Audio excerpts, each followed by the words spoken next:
Hello? Well, for a moment I was like, why is the music not starting? Stream started. Hello, hello.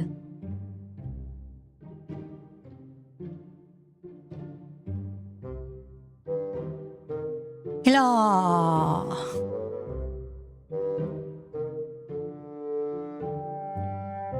Hello. Bleh. Bleh. Bleh. Today was an interesting day? Really?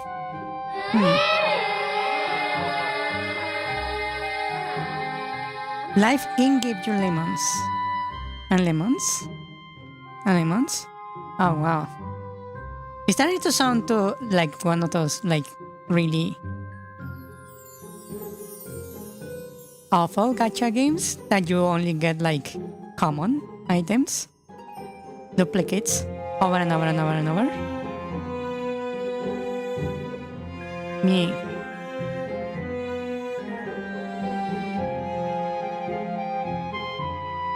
Your freezer has 13 liters. Oh. Why would you make them all into use? Huh. That's weird. Huh.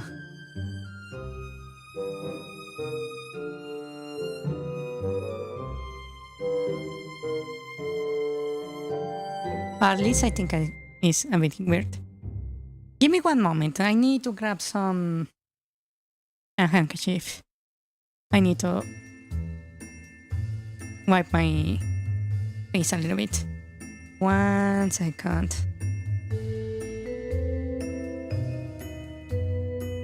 One second.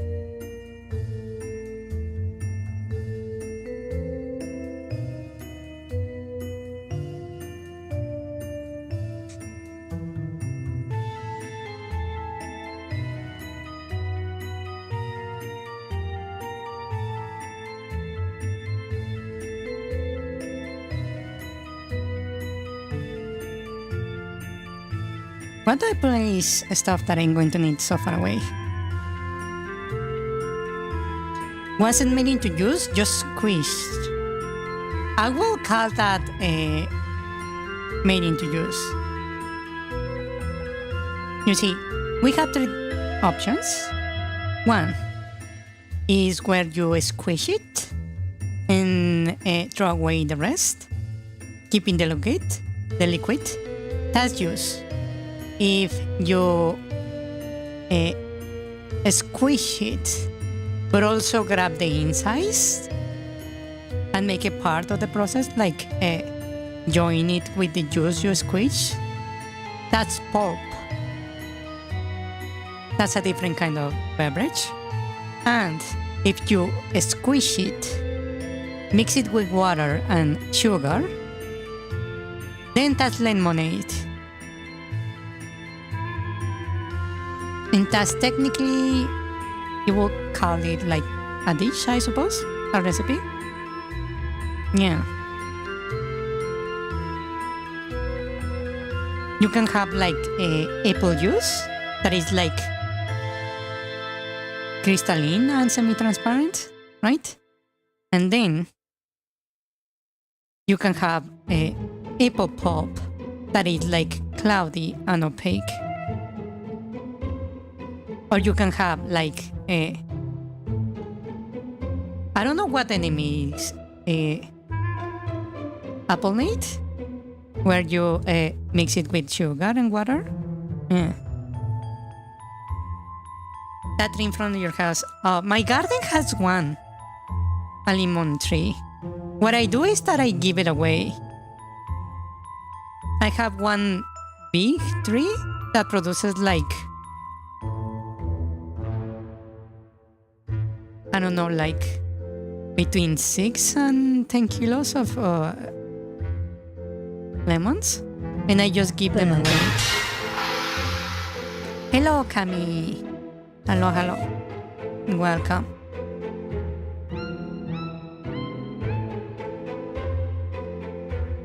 It was literally vending from the shareware of lemons. That's a lot. Productive stream. Productive stream. Hello, Alice. Hello. Welcome, welcome. Yes, it's been a while since I actually work on the game. I keep canceling development stream.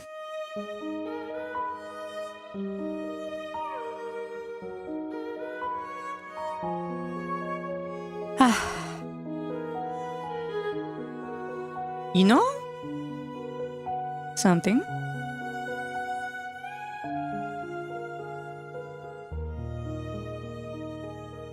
I really want to publish. I really, really, really would like to publish.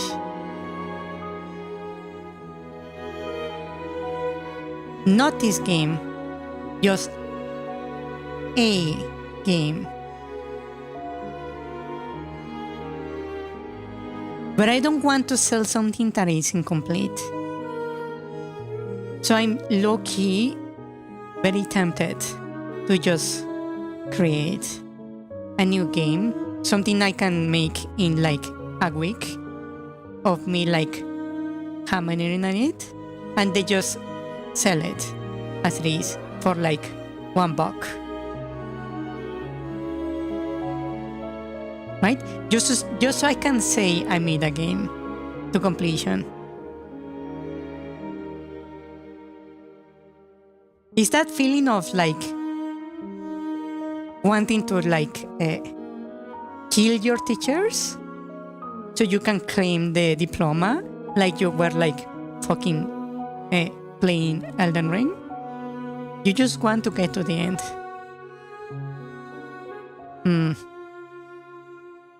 This game will be a great project. You see, the issue is that I keep, you know, feature creep, right? Well, I keep wanting to improve stuff. Like, I want to change the way the combat works. I want to alter the way the drops work. I want to do this. I want to do that. I want to fix this. What was that noise? That's me clapping.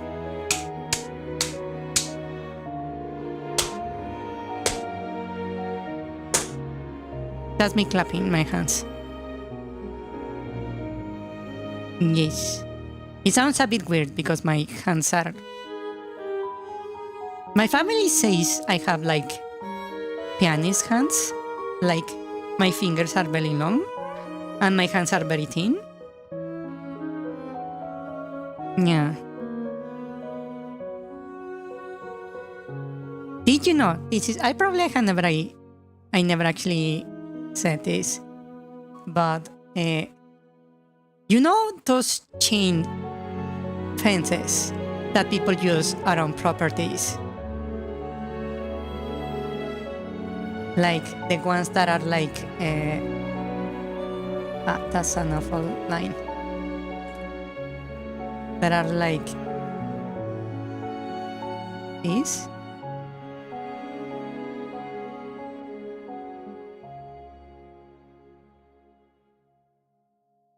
Right? There are like rhomboids that are like set up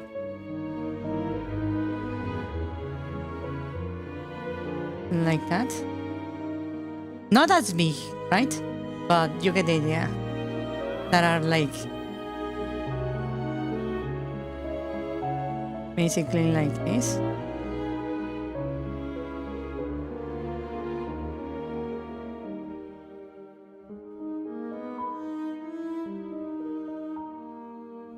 I don't know the exact name because I never actually bought them or used them.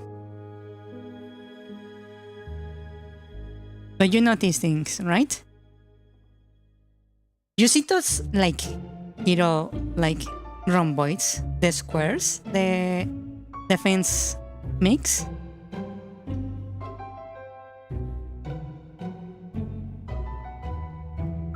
When you have like the things going like this.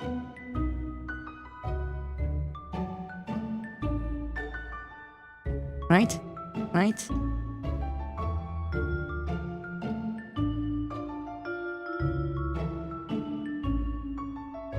Basically, you have this rhomboid right here. Well, my hand. You see,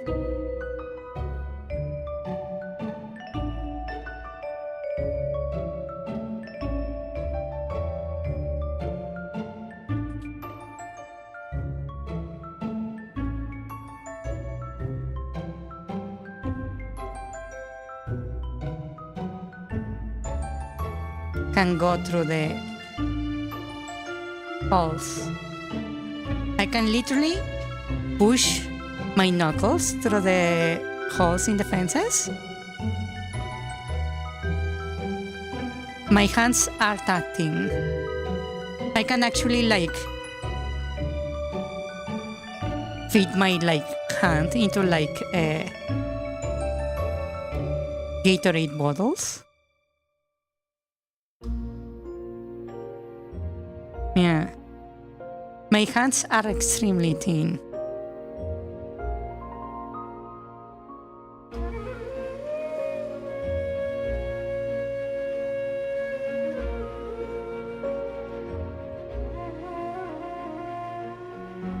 Makes sense why you work on computer for a living. Yeah, I actually my family says I have like pianist hands because my fingers are really long and my hands are very thin. Yeah.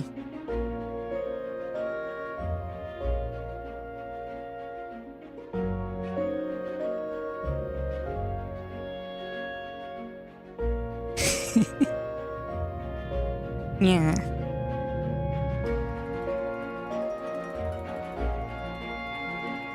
Just so you guys are aware. I believe I have shown my hands.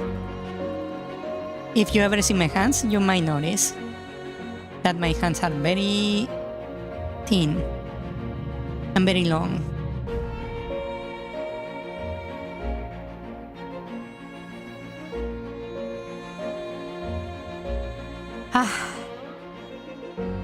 Shall we move on to the game? Game development. Stream started. Hello, hello, burger. Hello. Productive stream. Productive stream.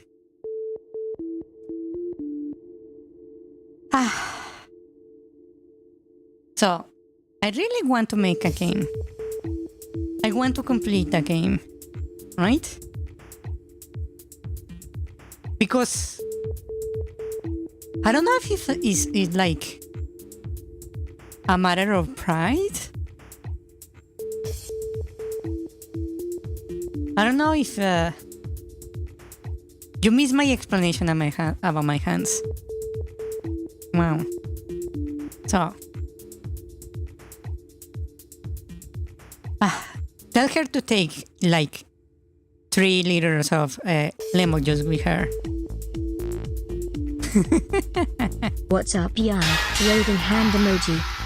Hello, mundo. Hello, hello. So,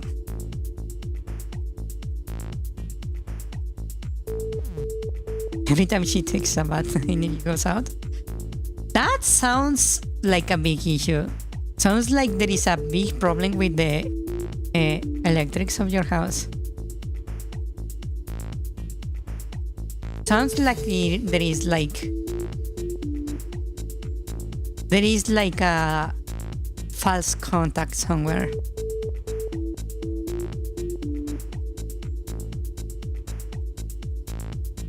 Okay, here is my explanation, given the absolute nothingness of information you gave me, and using like my knowledge in electricians, as I have technical as an electrical technician. So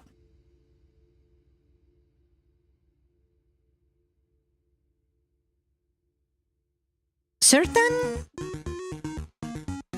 plumbing has the feature, depending on how you install it, that when you rotate the valve of the water when you are showering to a certain point, the plumbing starts vibrating. You might even hear it, the noise of the thing like vibrating behind the wall. And that can actually push cables around, right? It makes it vibrate.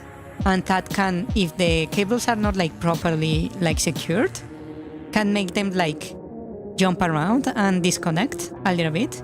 And once the vibration stops, it can actually return the energy. That can actually happen. It depends on how the plumbing is set up. I have seen it before. Also, that means, depending on how the electrics are set up, there is a chance if the cable is not correctly like isolated, if somehow the vibration or the rubbing from the plumbing degrades the plastic covering of the cable, you might be in for like an electric shower.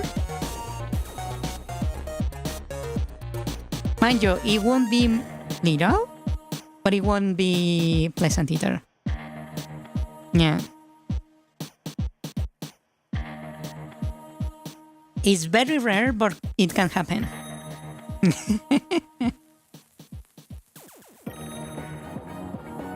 Especially if there is a cable that is like interacting with the plumbing. Yeah. Just so you're aware.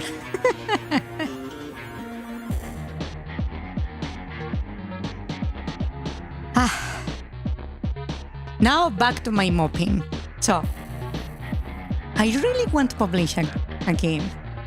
And I feel like it comes down to maybe a matter of pride.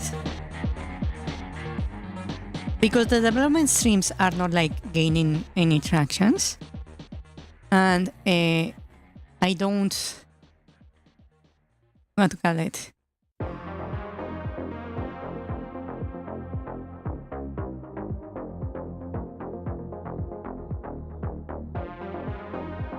I don't feel like with the amount of like attention I'm getting that when I release the game, it will be even a moderate success. I think I'm feeling it will be like a partial flop. Is my current prediction.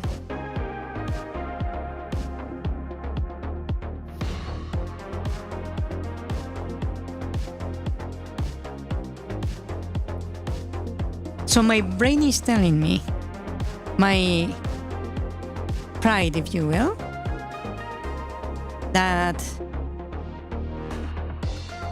it would be a good idea to make a game, right? That is very, very small, such as that any amount of success would be good enough to put me on the green, right? And then I can call that a success.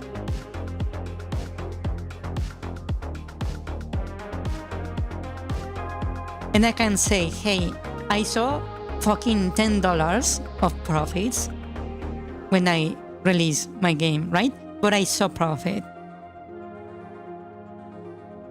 Just that I can say, like, I didn't fail. Basically, it comes down to that, right? I don't want to fail. That's the thing. And right now, given the projection I have for this game, I don't see it succeeding. Yeah.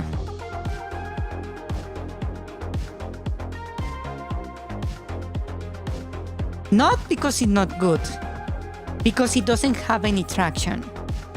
There is no buzz on the internet. Nobody knows about this game. The development streams are like the worst performing, right? Even when I do post on Twitter about my game, it doesn't see any traction.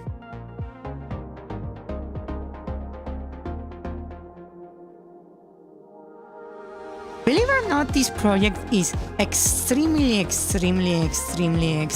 tame compared to things I have tried before.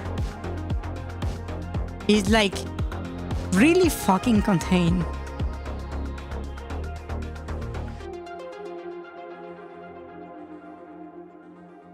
The issue is that I miscalculated the time it will take, but the job is not greater than I thought I will see. Yeah. There is a guy who started to follow who made an Instagram after 2 years into the game and released the blue dog. Yeah, I could like see it like it being a flash hit. It's not unheard of. But you see, the thing is that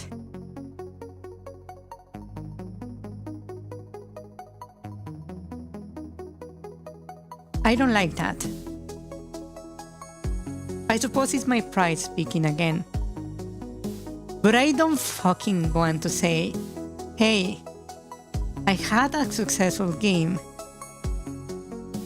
because I got lucky.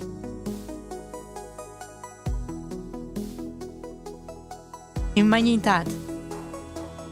Yes, you won a Nobel Prize because you got lucky. See how like muted that win is? Such a like... It feels more like a defeat to me than a success. Even if I make the next like Undertale, if it's because I got lucky, that would be so fucking painful.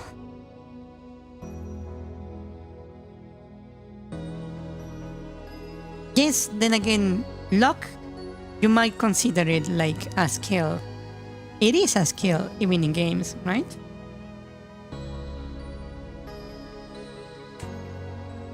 You know the worst part? Because I made so many experiments with code, trying to make emergent systems, right? Like Dwarf Fortress, that is a game that automatically creates stories, right? So I made different systems trying to recreate that, just as an experiment, right? And as I was seeing stuff, I was like keeping track of like the little like genes I put for the characters in the game. In one fucking character, one of those experiments got so fucking lucky. Imagine this. You roll dice to create your character in D&D, right? And you allocate whatever value you get into your stats. That's the way D&D works when you set up a character. Well, this character roll all 20s. Every stat was like perfect. It was like a character that was supposed to be the typical isekai protagonist. Extremely fucking OP. The guy got so fucking lucky. He had every skill. He had like all the stats on his favor, right? Everything was like set up for him to be like a fucking beast. And do you know what happened? When it came to, you see, I had an algorithm that plays the characters created at random in this board, right? Where there were like resources, like food, water, and that kind of stuff. The board itself, it was also randomized, right? The guy got placed in a corner away from all food and all water. And the guy died before he could even reach food or water. It was physically impossible for him to reach food or water. So the best character in the game, the most luckiest, the most skilled one, just went and died on spawn because of luck. That I understand that it doesn't really. Hello, Jacob. It doesn't really matter if you are like a fucking genius, a fucking prodigy, or whatever you want. If the conditions of your spawn are bad enough, it won't really matter. It won't matter at all, right? So, what I can see when I'm making this game is that there is no food or water around, right? Everything feels like a fucking desert. So, my brain is telling me this game, no matter how good it is going to die at spawn.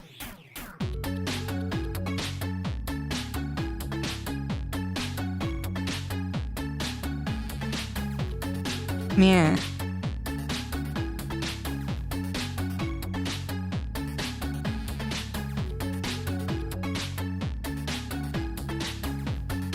So, I suppose also that's another reason why I want to make a really small game and publish it.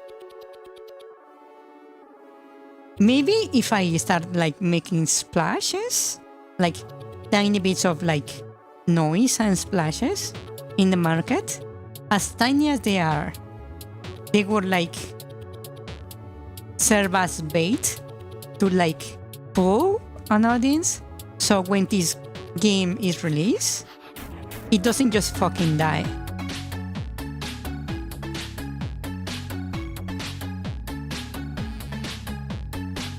Yes, it comes to networking indeed. That's something indeed that it would be extremely valuable.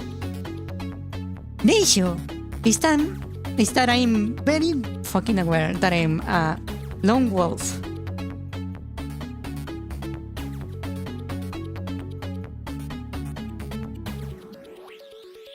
I have a very hard time. Oh wow, you got really lucky there.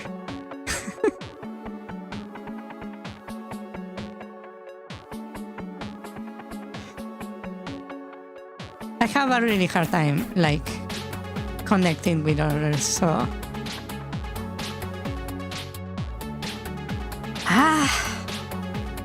That's an issue.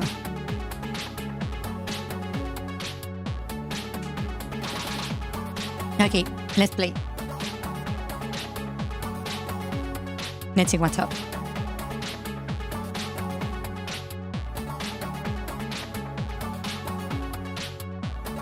You know what is even worse? Because I don't know if it's like yeah, it did sound very edgy, but I am a lone wolf. as I am very antisocial. When I say lone wolf, read, you are fucking antisocial and have like a social anxiety. So,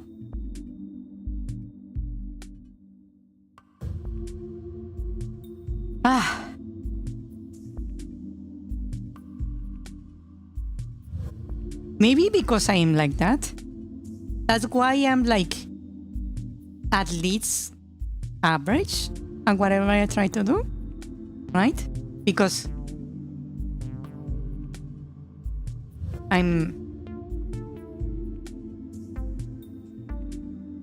not good at connecting, so I just like master stuff or try to master stuff out of like necessity. I would rather engage with every science and every art than make friends who can actually take that work off my shoulders. Isn't that kind of cringe? Painful to realize?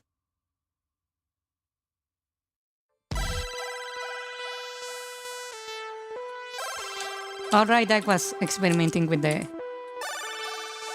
theme. Well, maybe we found one step for you outside the game element.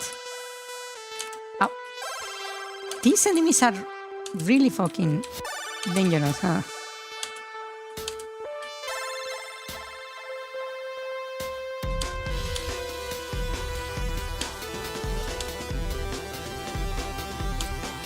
Oh.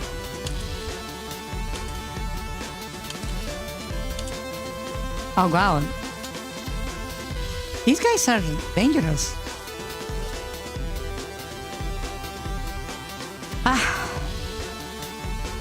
Okay. So we have these guys. We have the swords guy, we have the basic guy, we have the shield guy. Right?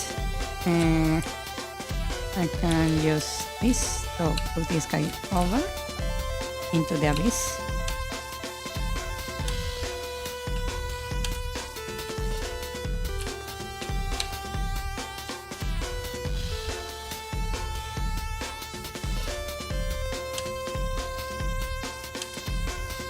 There we go. Yeah, the lack of telegraph really makes them dangerous. So we have this, the thing to go down there. Ah. Did the game crash? The game crashed. Wait, what happened here? Is this an infinite loop? Wait. What happened there? That was not a crash, it was an infinite loop.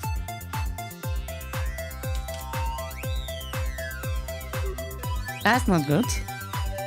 Ah, I forgot I could fall. Load.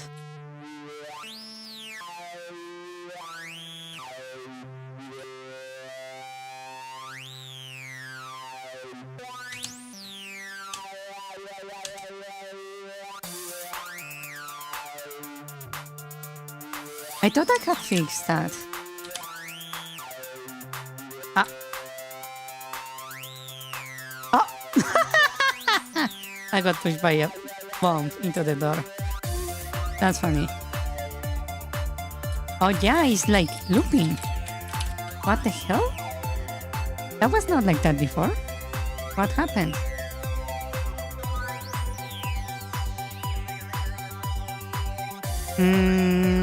Objects. Doors. Oh, wait.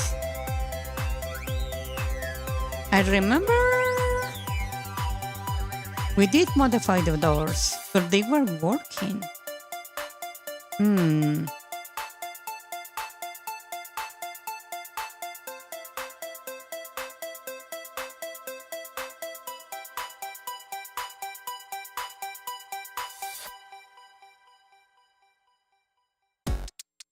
Fences, stairs, entrances. That's a different thing. Oh, that's funny. Hold on. Rooms.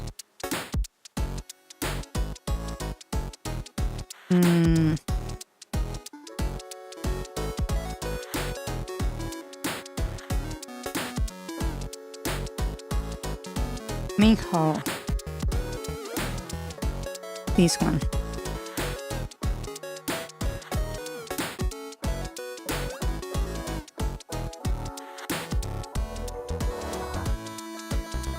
Yeah, it could be like sending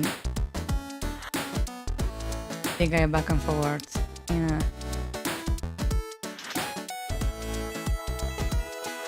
What's happening here? On contact with the players. They open, disable, go back on down. Use door. Use door, transition, half a second. Get map data calculator. Position, go to map.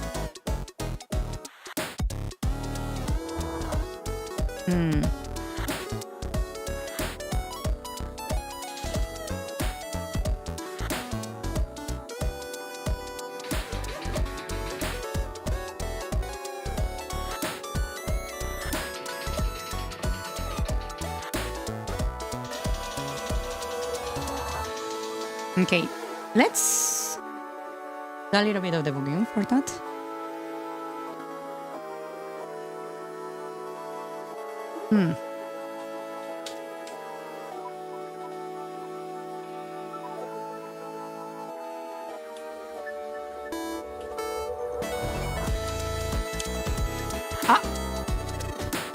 Okay. We can ignore that. Hello. Come here. Come here.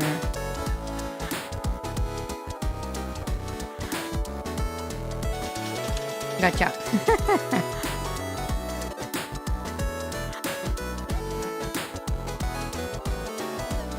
Excuse me. Okay, so we're going to the use door, right? In here, we set the cooldown, right? So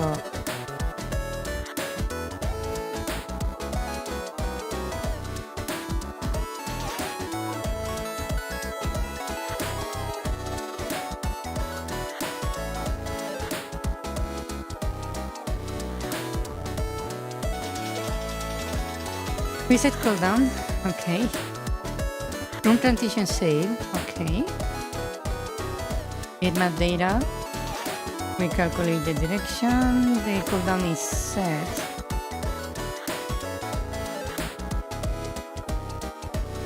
We place the location we want to go to.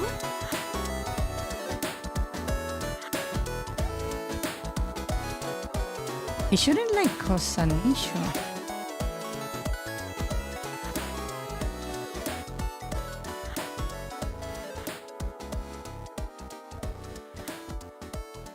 Okay.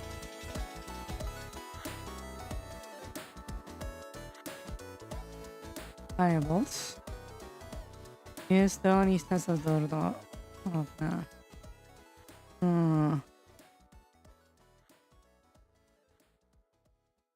Object or normal.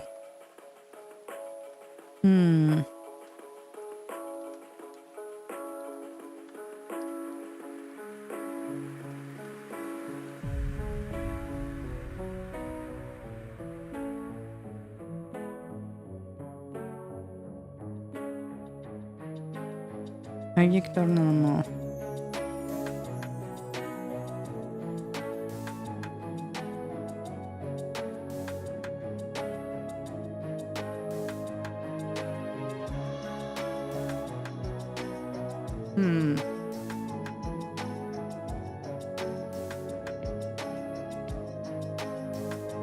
Area open enrollment. Animation. Banking step. Huh.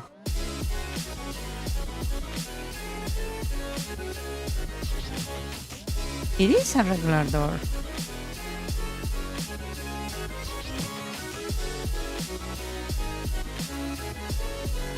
If not disabled, and global cooldown is not below 0.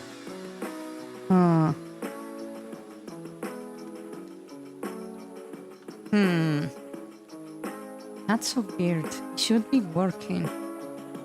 So we are triggering the door again right there. Oh, wait.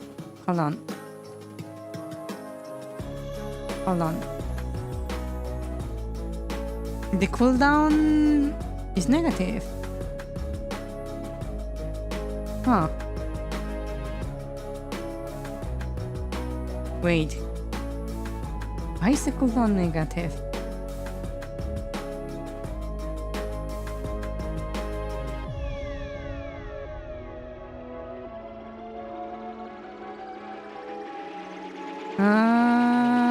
Not here. Okay.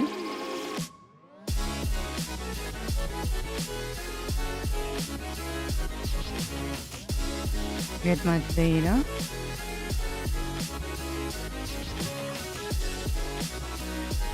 Global map perfect. Okay, nothing here either.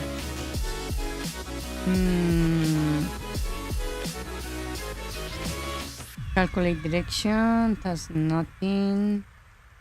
Room. Wait, hold on. Integer overflow? No, it's looping around. Maybe. I feel like more like there is something else that is overwriting the variable.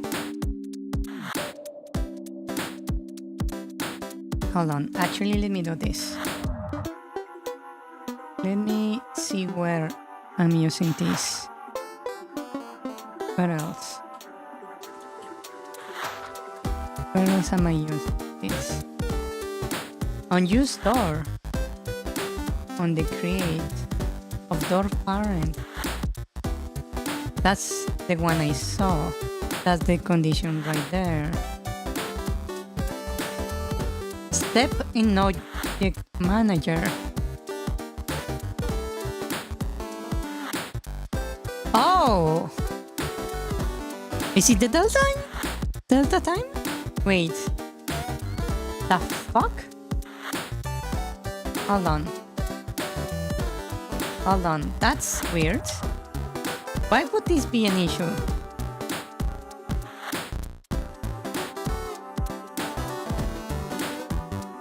When it's greater than 0, so it shouldn't go that low. And that's the only place I'm modifying the value. Wait. Huh? It was working before. Don't you hate it when the thing you made actually doesn't work? Like at all?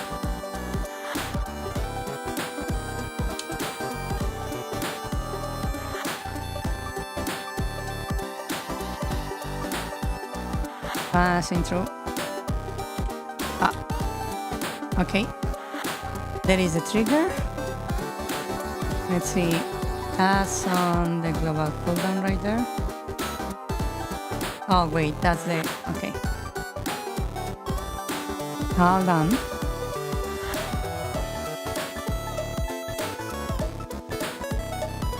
Is the delta time negative? It shouldn't be, because it's just the amount of time that has passed between the latest frame and the current frame. So it shouldn't be negative like at all.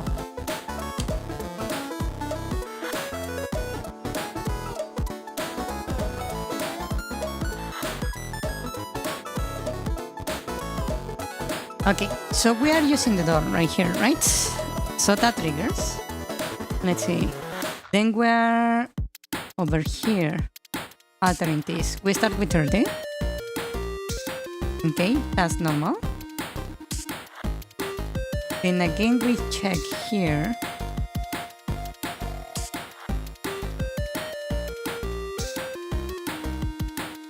That's still 30. Wait. Oh. I see. Hold on. I see the issue. Because this is still triggering somehow. It's overwriting the countdown. Wait, what is happening here? I'm using door here. And it's supposed to trigger here. When not disabled, and the global countdown is not... Wait, no. That shouldn't be an issue. Hold on. What the fuck is happening?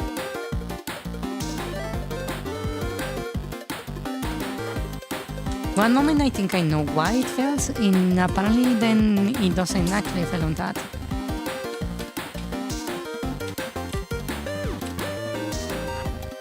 Pull them into the thing.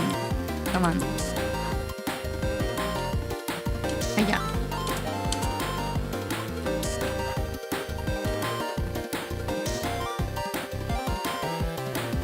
Up. Up. Up. Okay. So right now, global is on 0. You can see it right there, right? So we use the door. Let me put a thing on the brake. So I click play. And now we are on the brake. And now cooldown is 30 right here. You can see it, right? So it's greater than 0. Okay. So in theory, this thing shouldn't trigger again, right? Play. And now we're over here. This is triggering because... Oh! That's why it's such a big negative number. The delta time is like fucking huge.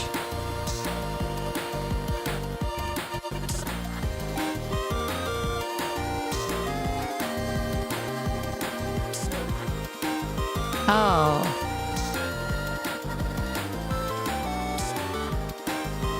What is this again? Milliseconds? Nanoseconds? Hold on. Let me check it out.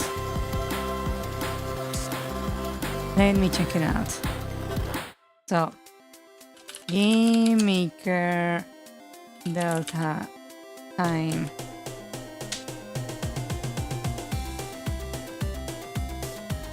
Ah, it's fucking huge.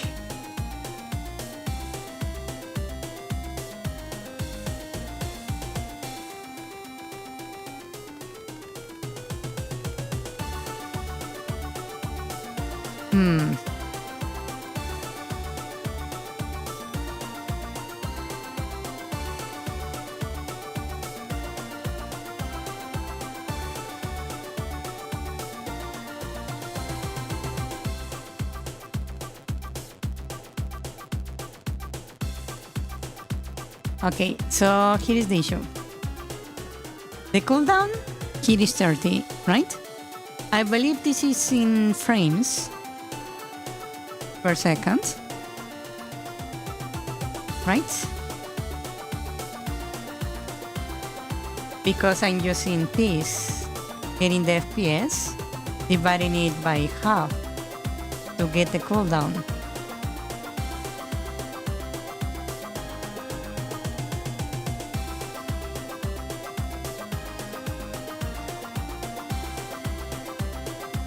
Hold on, let me see. The variable is on microseconds. Excuse me, it's not even nanoseconds, it's fucking microseconds. Why? Why do you need super size? Why do you... Are we like making bullet times in Game Maker? What the fuck?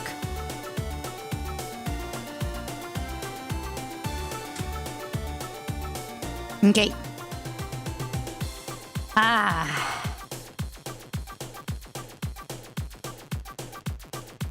How do I make this work?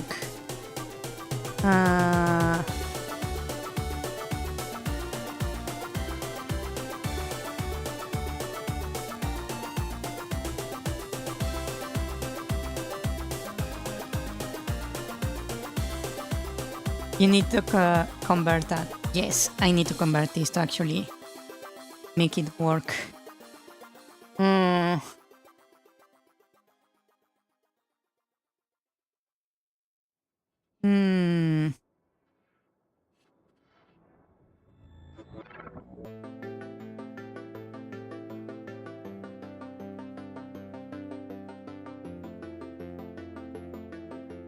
Okay.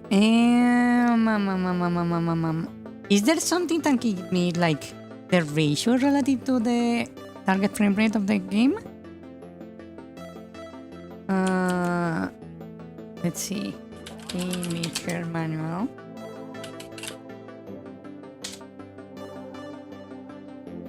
Index. I'm looking for anything related to game speed. Oh, there is actual game get speeds. Game speed SPS not equals to 60. This function can be used to get the game speed either in the number of game frames run per second or as the number of microseconds per game frame. This function can be used to get the game speed as either the number of game frames to run over a second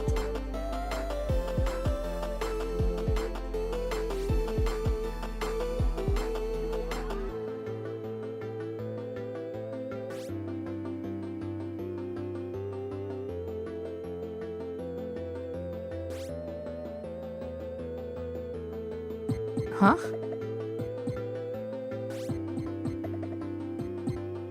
Speed and freeze and game speed microseconds. Constants, description type. Real game set speed.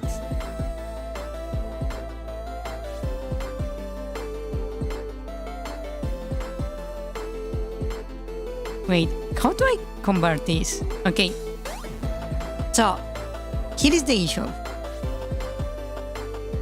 The seconds I'm getting is in frames, right? Right. But the number delta time gives me is in microseconds. So I need to transform the microseconds into frames. But the frame rate changes.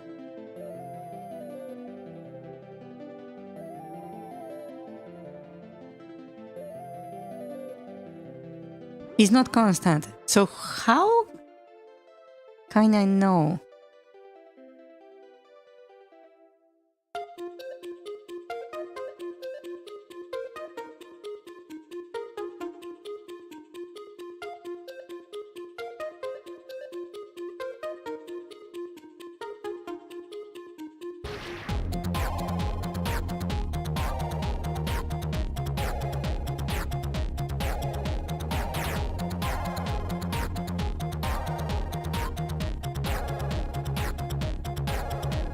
It would be easy if it wasn't in frames, yes.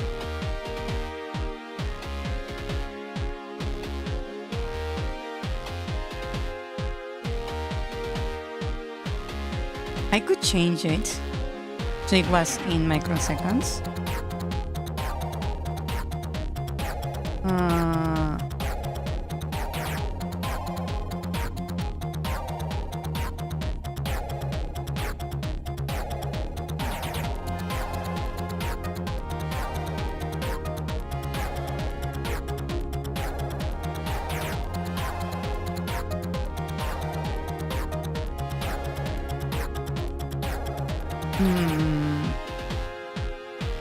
Let me see, hold on. How about I look up delta time? Delta time, and I want to know how is this supposed to be used. How about you tell me how you use it? Gain speed over microseconds. Delta time dt. The cover ball will set the speed.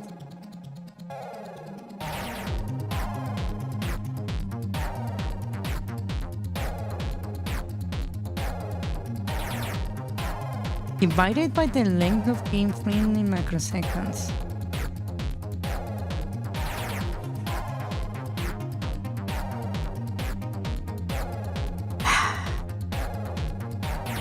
Wow.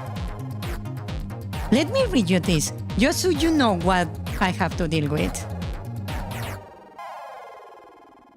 The codes in the example is this, right? Allow me to show you. Allow me to show you. So, the code is this, right? Simply Vt equals delta time with this speed right here, right? Vt delta time over time speed, microseconds, this is a constant. And then we modify speed here, right? And just to see what the fuck is happening, allow me to show you. The manual says this about the code I just showed you. The above codes will set the speed of the instance, taking the delta time into account to correct for lag. The variable underscore dt will be used to hold the previously calculated delta time value divided by the length of the game frame in microseconds. This radio can be used to multiply the base speed value held in the variable speed and express at the same units as speed, in example, pixels per step, and get consistent speed for the instance. Do you understand what this code does? Because I fucking do not.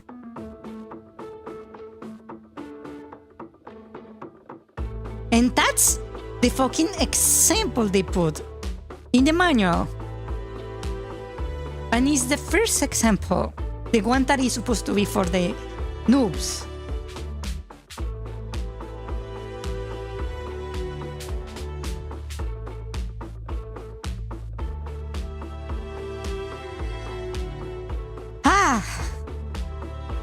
Okay.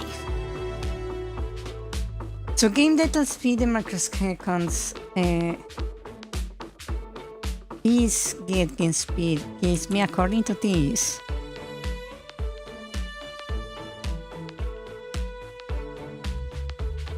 The length of a game frame in microseconds.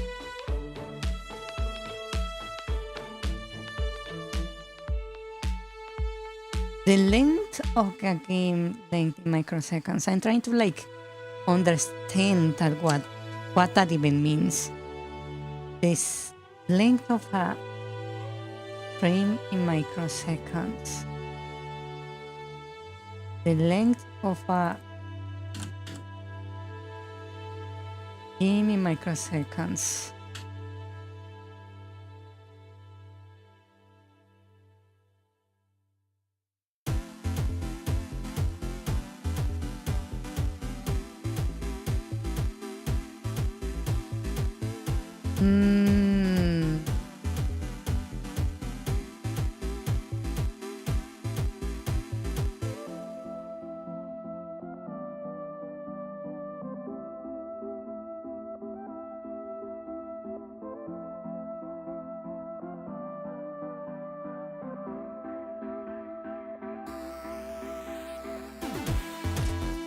The game of a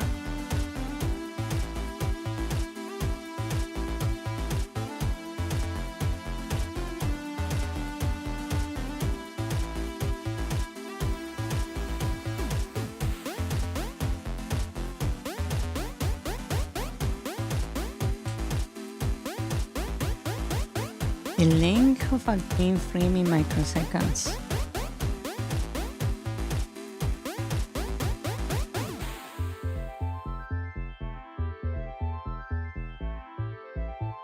This fucking manual is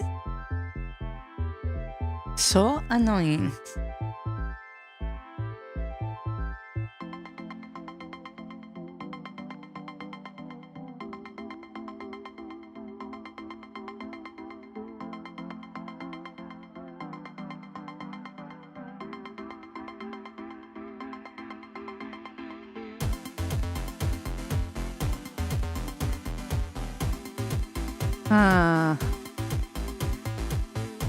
Basically, how many microseconds a frame takes? Yeah.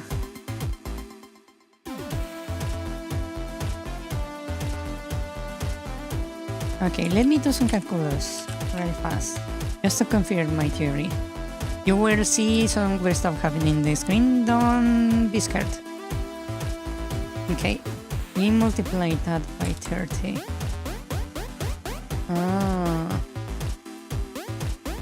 That is almost correct.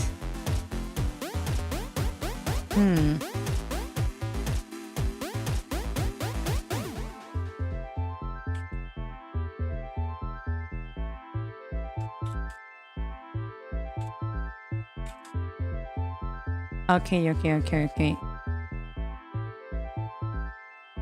I meant the resizing of the window, because my zoom in is currently kinda broken, because I was trying to do something really fancy and now it's not really behaving the way it should.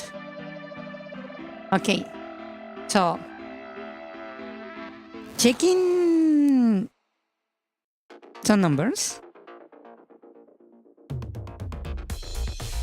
Get game speed is right here. It's returning not the distance between each frame. So let's say this, just so you guys are like aware of what I'm like talking about. So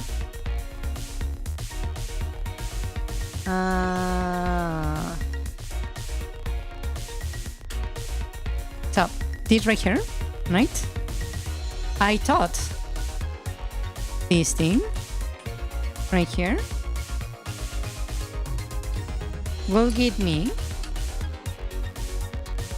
the value of the FPS, right?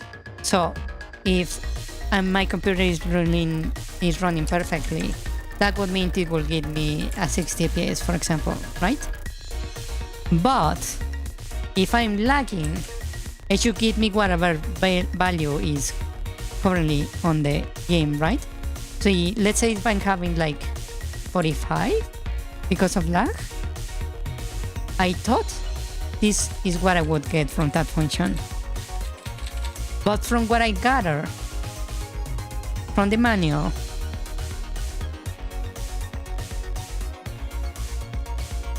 right? Instead of give me 45, as I think, it will actually just give me 60. Even if I lag. And you might be asking, what the fuck? Why? Well, because this function is not returning how many frames is in a second, given the lag that we have. It's returning the target the game is trying to achieve. So if I put here like 500 or 5K, it will return that number, because that's what the game is trying to achieve. It doesn't actually give you the actual FPS of the game. Ain't that lovely?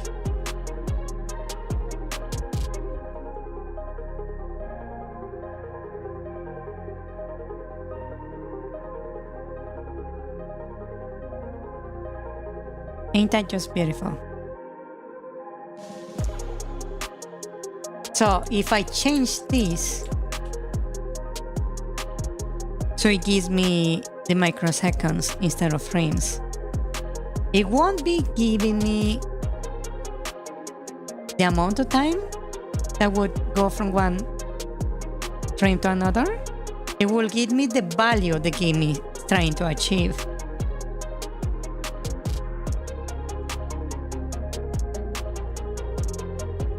So it wouldn't give me like the amount, like let's say this is the amount of microseconds that has passed between the last and the current frame. No, what it would give me instead would be this.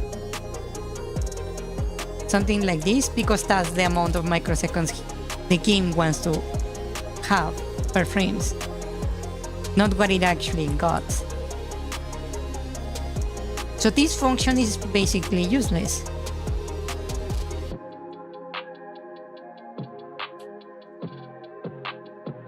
Ain't that beautiful?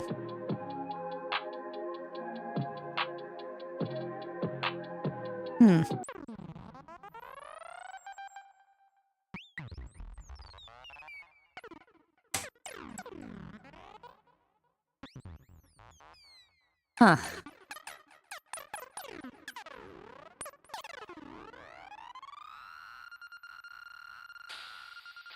How many microseconds are in a second?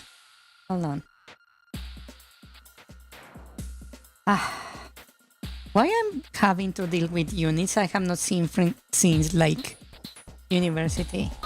What is happening?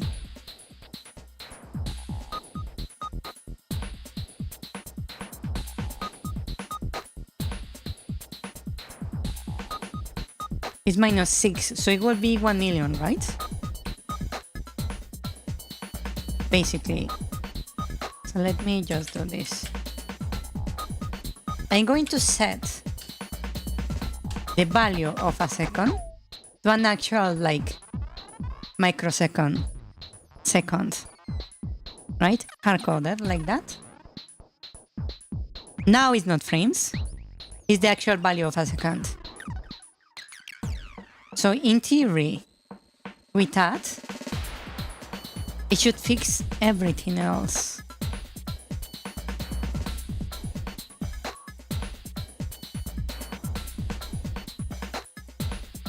If my brain is braining correctly,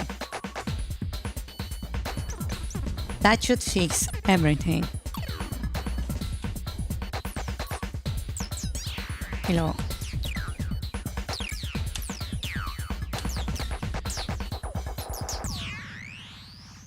I really need to do animation for the whip. There we go. Perfect. Ow. Hiya. Hiya. Hiya. Hiya.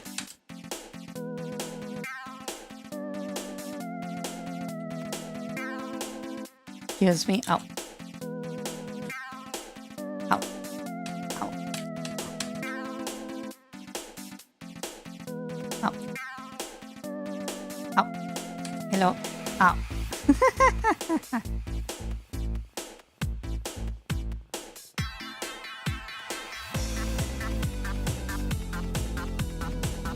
Well, at least I fixed the door.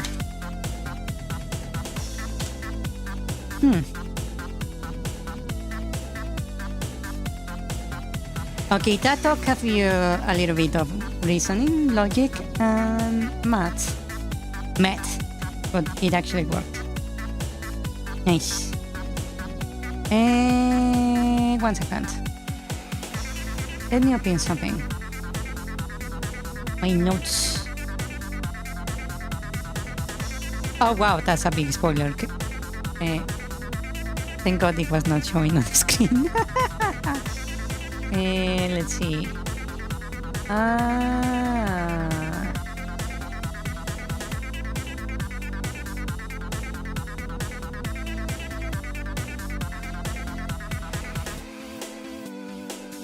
Okay.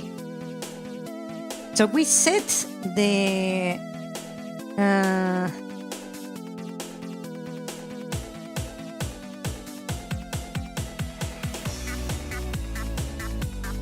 oh wow, this is so out of.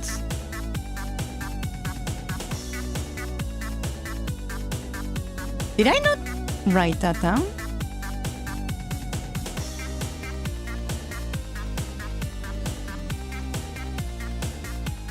Rapiers can swing, yes. They are not as good as cutting at other swords, but they can. Yeah.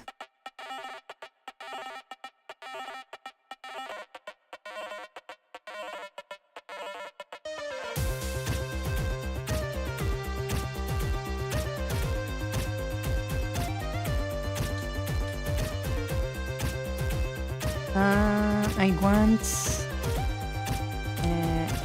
night.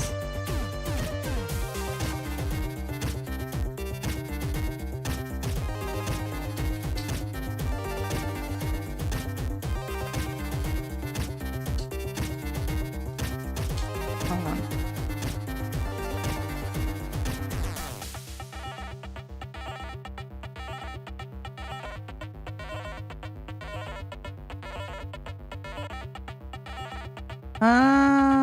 Number run keys, systematic ideas.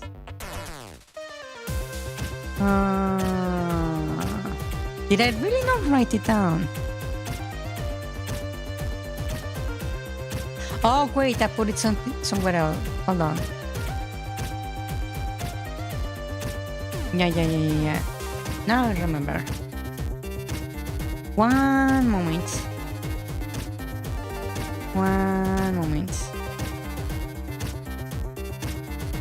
Let's make project assets, dungeons, maps, dungeon map.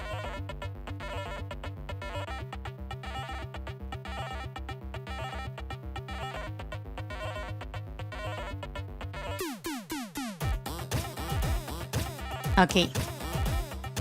So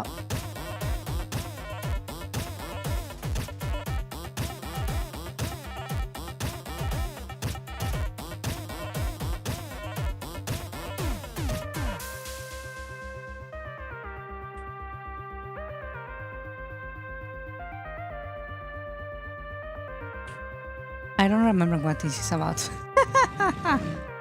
Ain't that beautiful?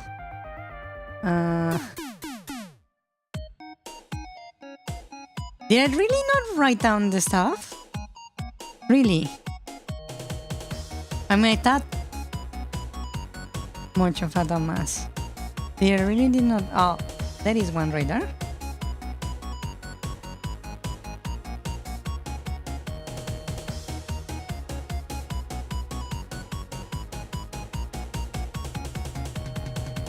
I have the data for the boss, but we didn't really actually like. Did we not write what the sub-boss was going to do?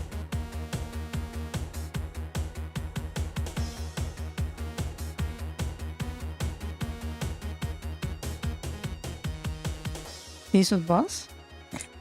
I remember it's meant to be a knight commander, right? Behavior during battle, yes. Did we really not write anything down? Or did we not even address it? We never define it. Oh.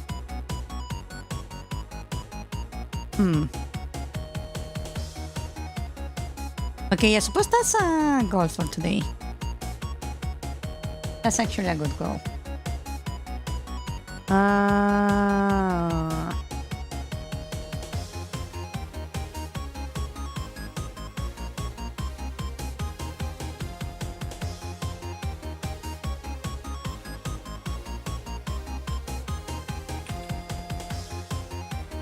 So, how do we want the Knight Commander to fight?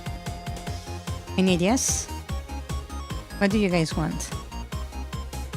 What image do you guys have of the Knight Commander? Do you want it to be like a regular knight?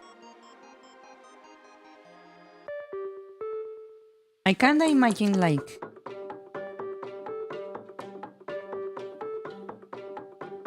Not really about this.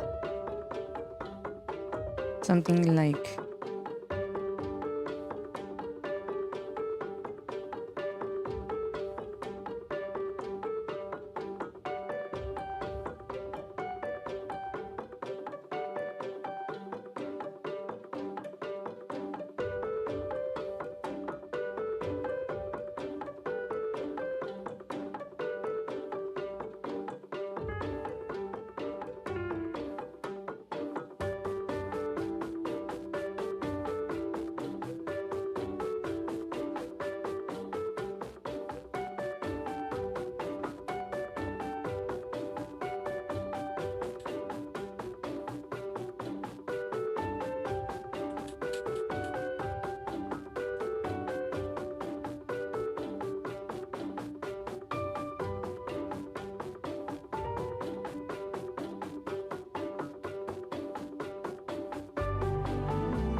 That's really badly said.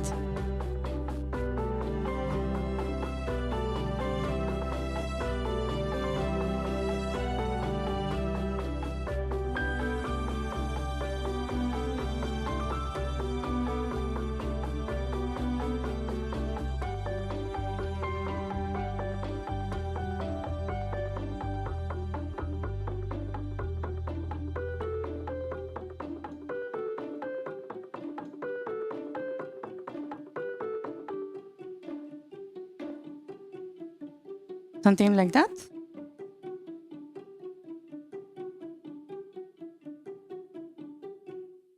Well, it should reflect that. You are indeed correct.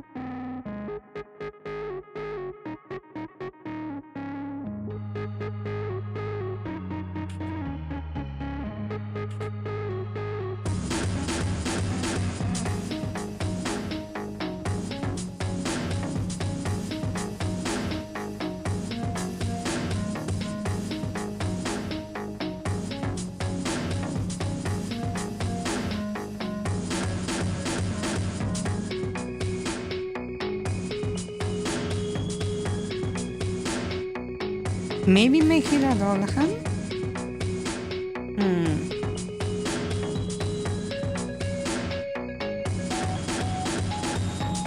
That doesn't sound like a bad idea if it wasn't for the fact I gave him, like, a fucking battle axe.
Why is not letting me select that thing?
Looks very cartoonish, I would say.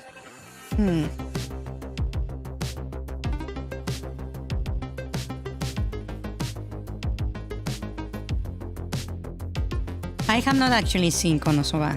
I only saw the first season. Yeah.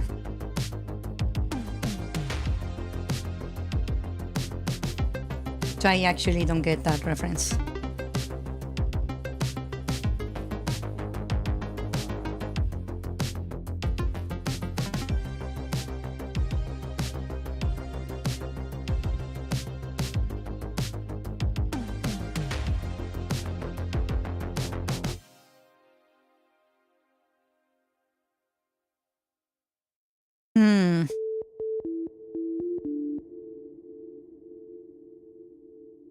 It is from the first season? I actually don't remember then.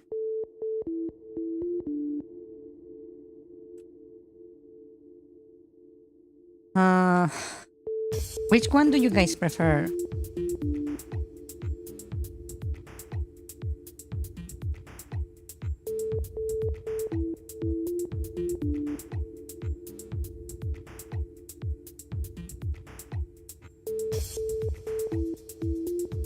Me?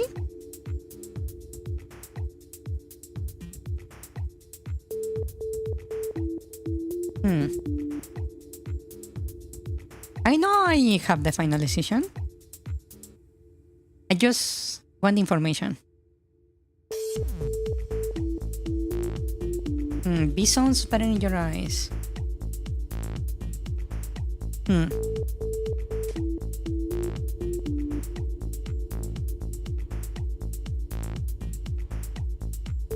You like the design?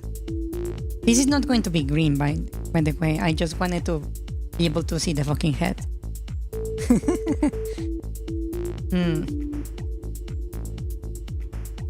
This sounds cooler. Okay. Let's see. A battle between this guy and you.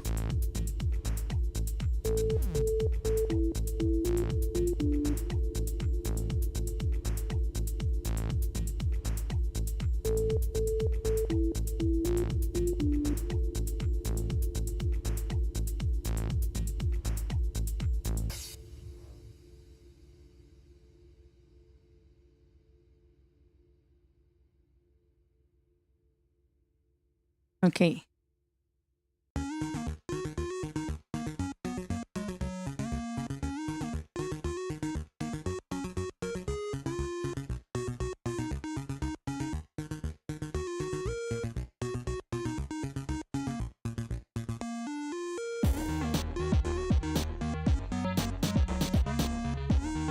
Give me ideas for the battle. What kind of attacks can you imagine? Right now I'm seeing in my mind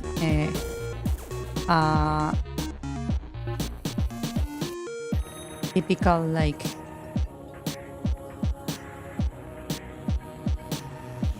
impact, right?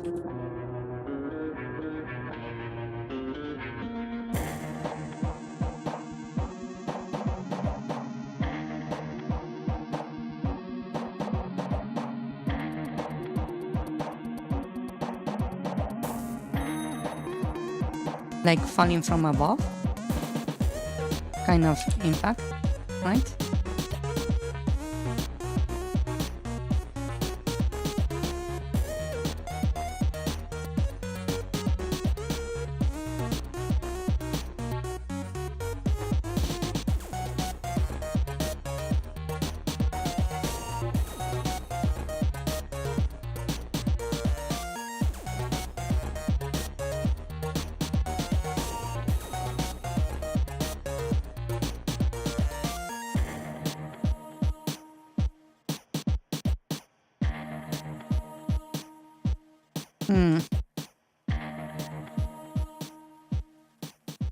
You know that slash the player can follow? Yeah. Maybe that but with a charging period. Yeah, that's another option. Yeah.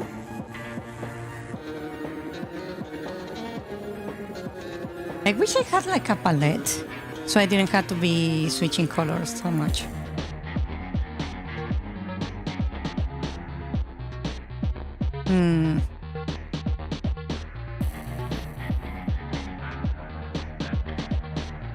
It can jump, but it would be like just for like the stab.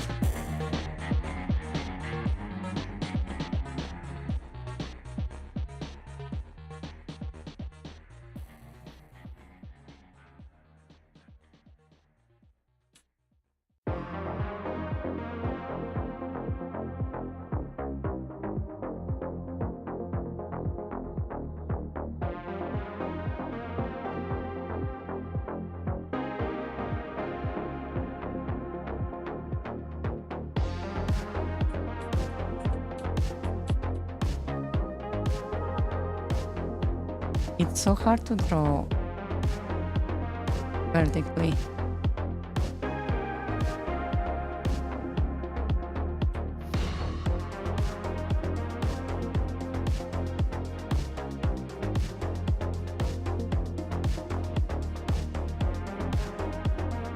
Actually, I think it's better if I do it from the side.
You could also have a normal swing.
Make him parry the player attacks.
1, 2, 3, 4. We have that, we have that, we have that.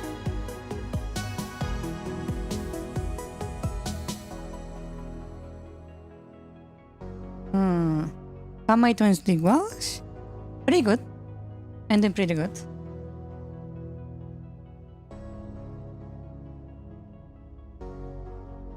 Okay, so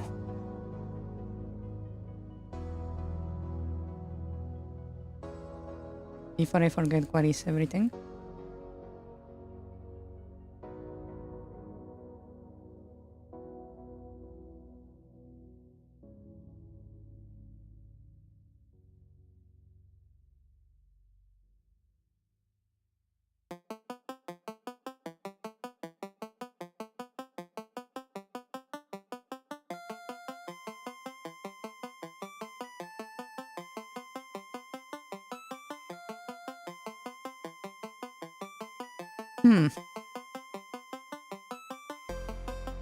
What else?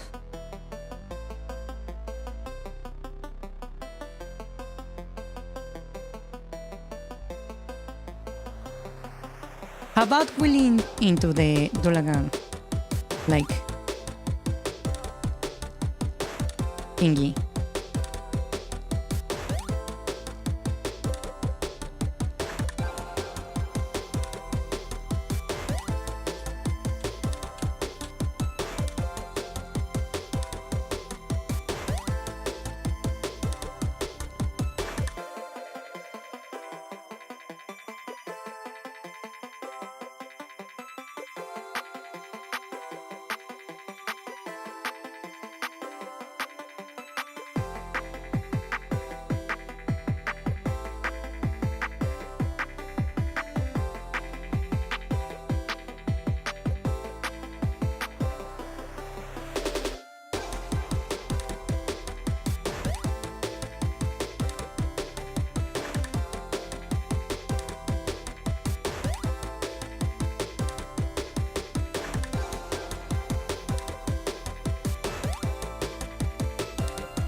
And throws his head.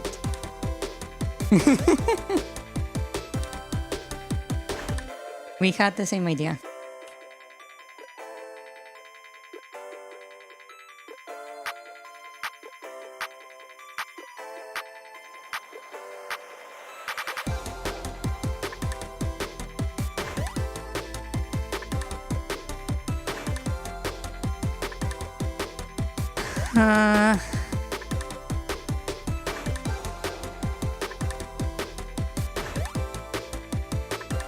What else?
Shall we have him pull a Radan?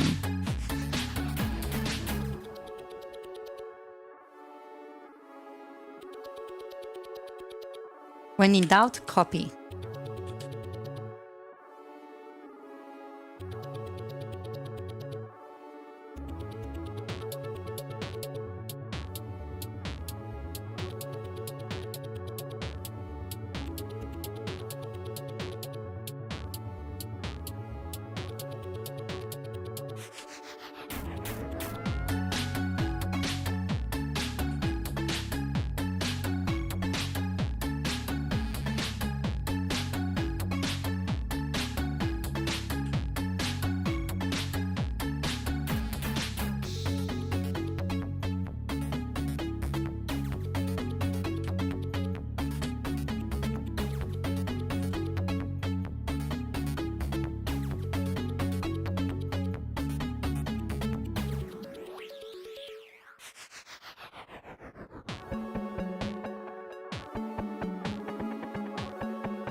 Yeah?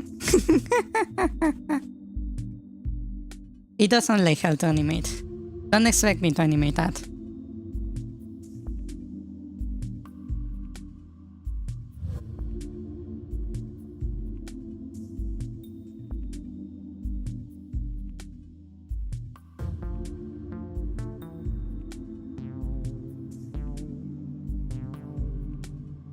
What else?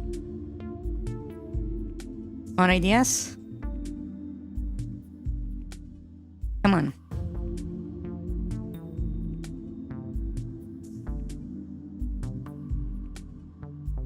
What happens to the head of throws it? It just hangs out. It's like just in the arena somewhere. Yeah.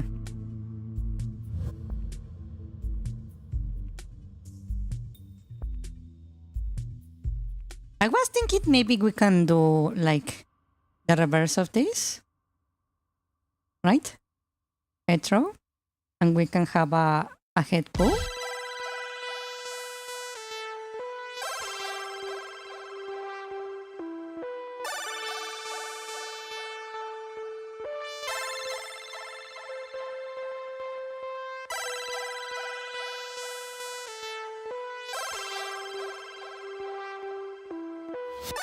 Right? So maybe that will do. That actually gives me an idea. How about we also have a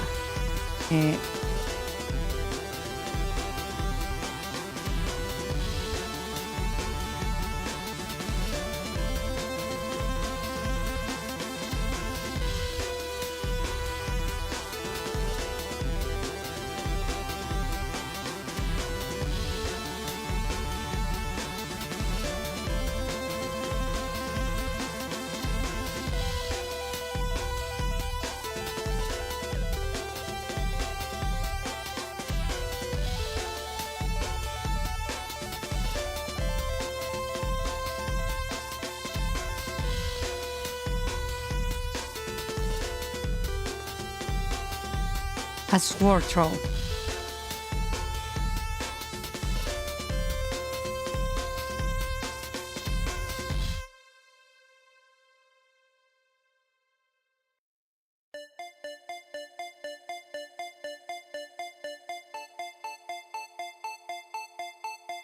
And he can then pull it back.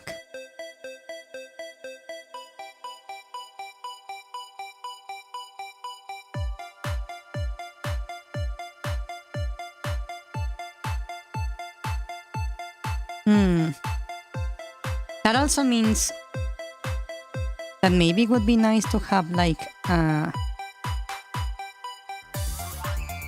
regular like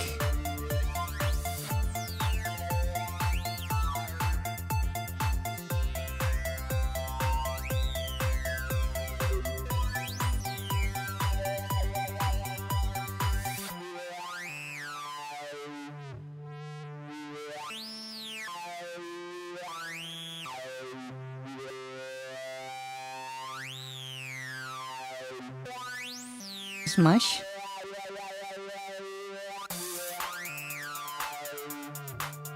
Right? Like a regular like attack.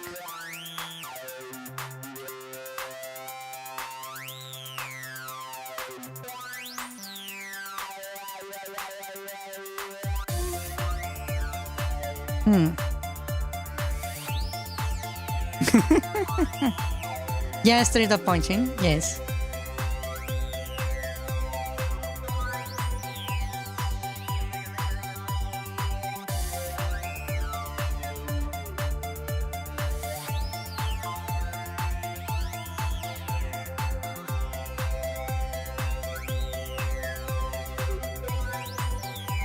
Just to complete this moveset, basically.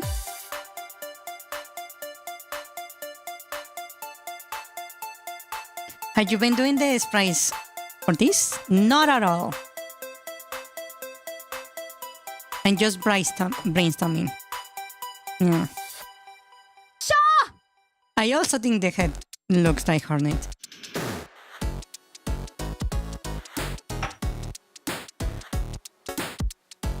That's because it doesn't look like what I wanted it to look. Because I did this very low quality.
That's what I imagine it more closely. If you really wanted to know.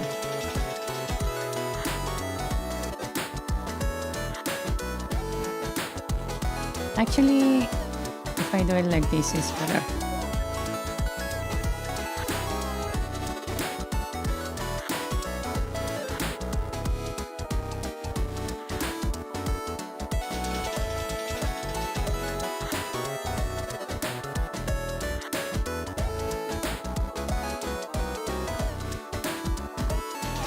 Yeah, so you can actually see.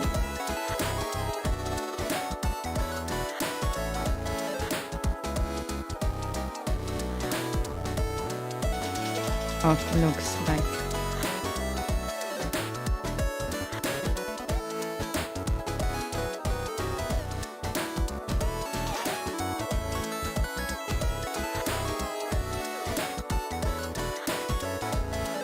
So what do you guys think?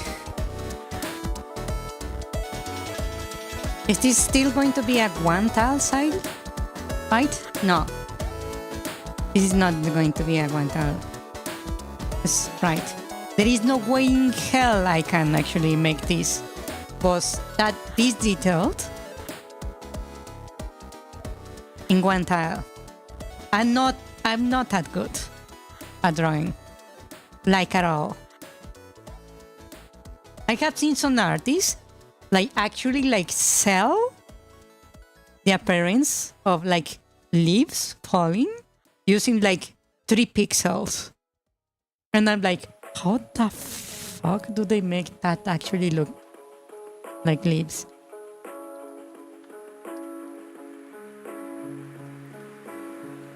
It will be bigger for sure. Yeah.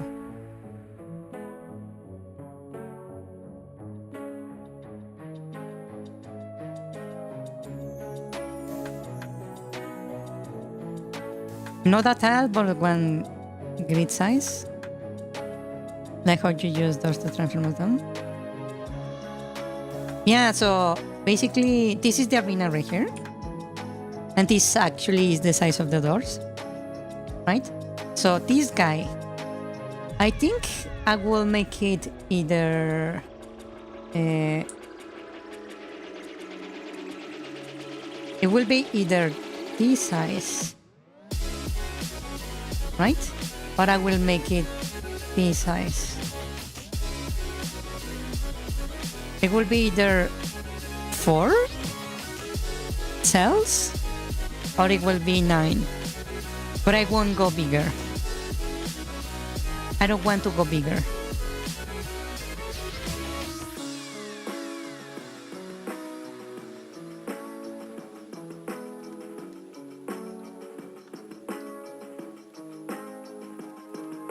It's only one grid color pattern for boss battle?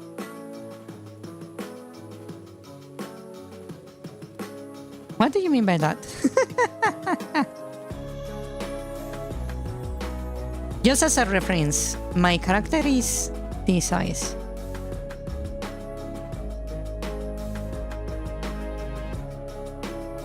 Most enemies are this size. And I will not make a room be multiple screens big. Yeah. Yeah, this red is basically the space the camera sees. The same for the blue. Each like cell of blue and red is like one room. One whole screen.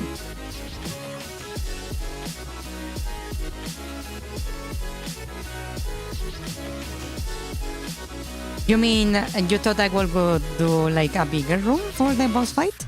No. I'm sticking to my original design. I really want to make it bigger. I really fucking want to make the room bigger. You have no idea how much I want to make the room bigger. But if I make the room bigger, you see, the only area the camera sees is one of these cells here, right?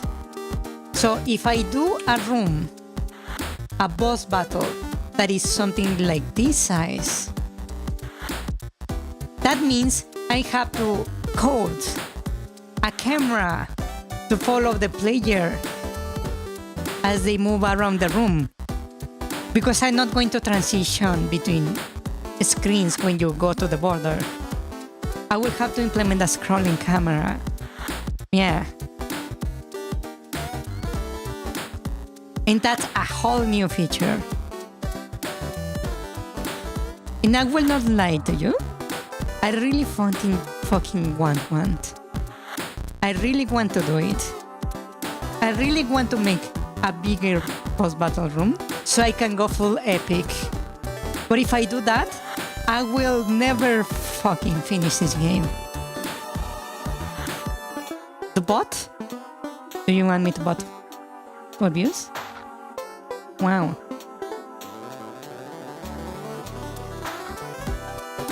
But yeah, I do want to make a bigger room. It feels really fucking limiting. A lot.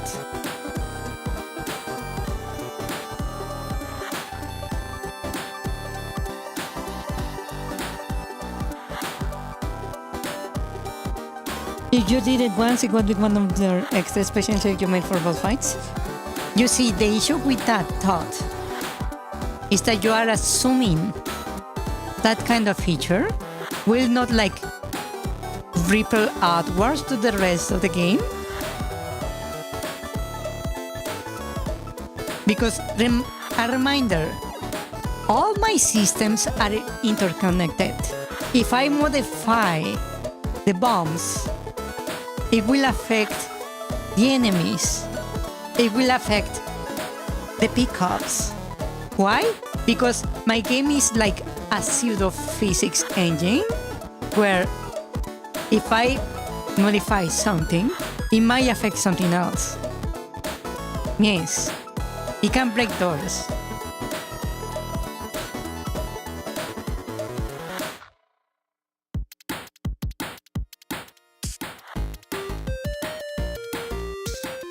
But yeah, this is the idea for the boss fight. It feels kinda basic, not gonna lie.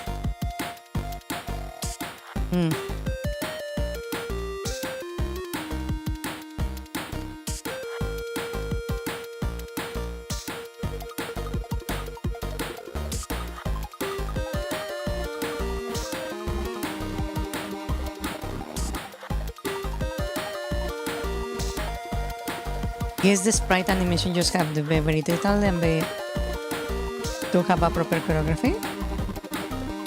Yes. Mind you, this is only the animations of the attacks. We here are not taking into account walking, moving, taking damage, attacking in different directions. See? Just from direction, these animations multiply by 4. Just from directions, adding directions to the attacks.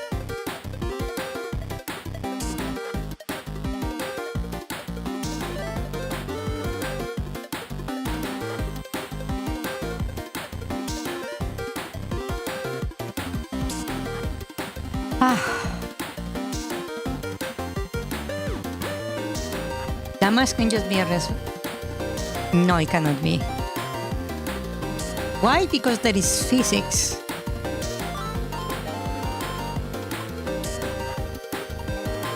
Also, I will point out something you probably didn't take into account. You see this thing here?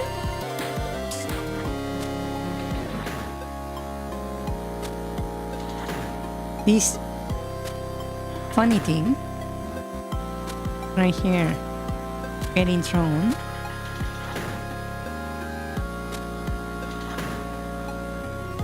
Yes? You see this?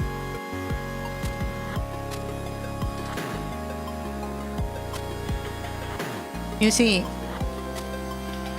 personally, as a player, I would find it really fucking weird if I can damage this to hit the enemy, but I cannot hit this to hit the enemy.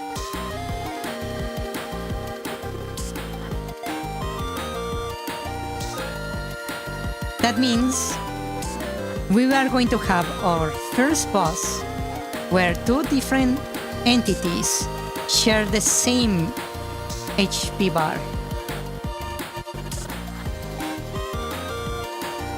Ain't that beautiful?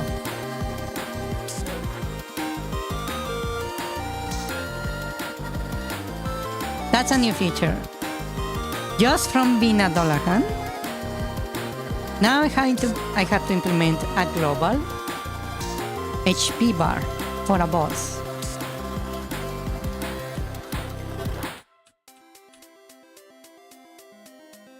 And yes, also because there is going to be a version without the head, is going to cause issues also. Indeed.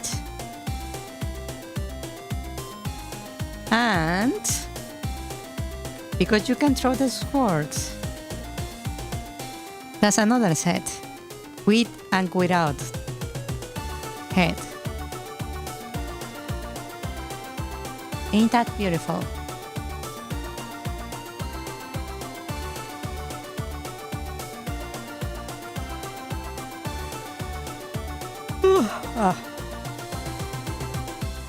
And mind you, this is a sub-boss.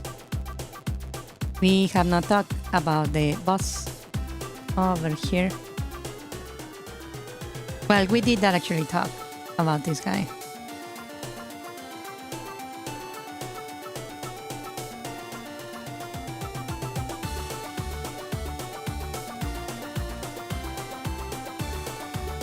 Also the animation, yes.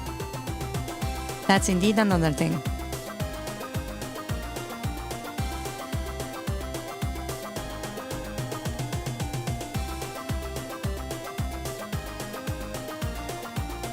What was that animation? I actually don't remember. Did we write it down? I don't remember writing down that. Wait, did I write that? I remember doing it, writing it down.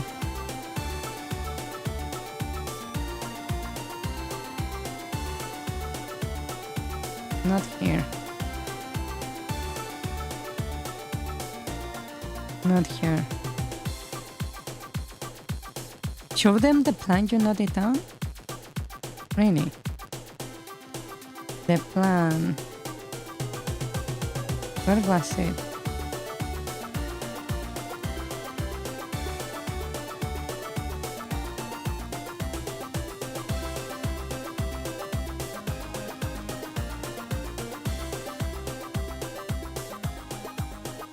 Oh, there it is, actually.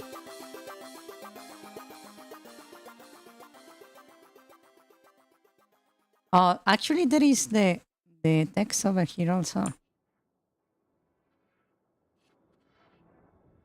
Part where he is honorable death. Yeah, we actually agreed it was going to be an honorable death. I just remember that.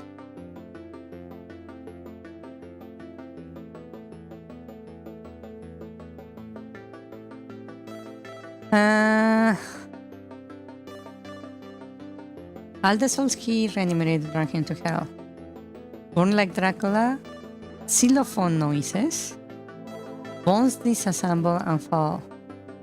Boswell sending minions. Dog steal the bones. I actually don't remember most of these. Shit. I might need to watch the stream again.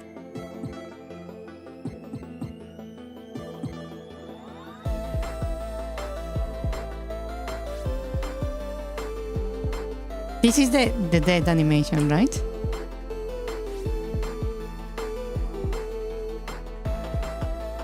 So all the soul reanimated drag into hell.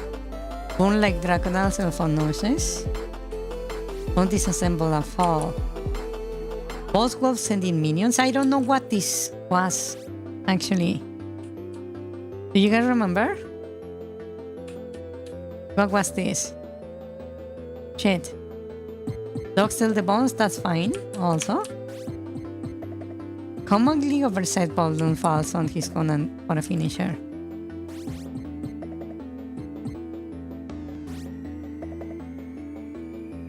Those wolves and enemies cell noises for the boss silver fault. So this is basically a single thing.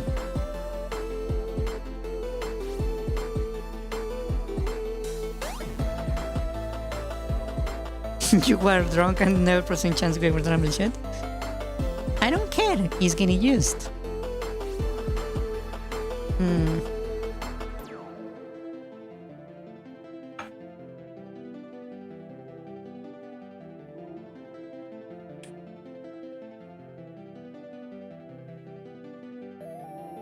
Ah.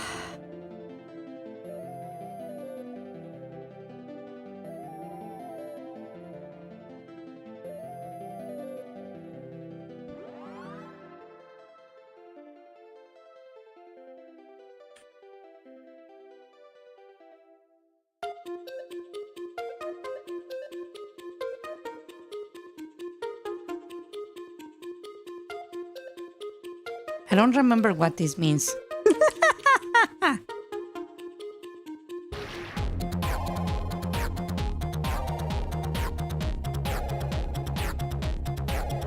Shit. And that's why I'm recording.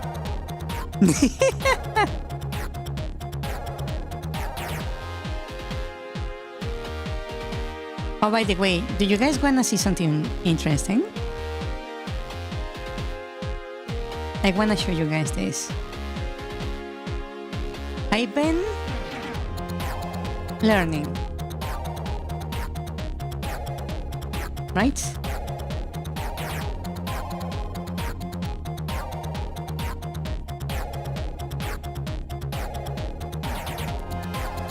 First, I want to show you guys this.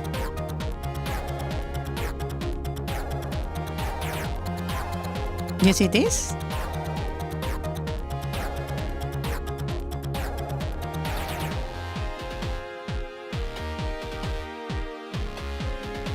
This animation.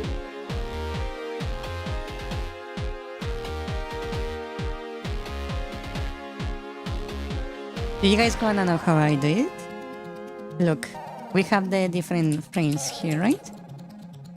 As it goes. You will think I had to do quite a lot to make this animation, right? Check this out.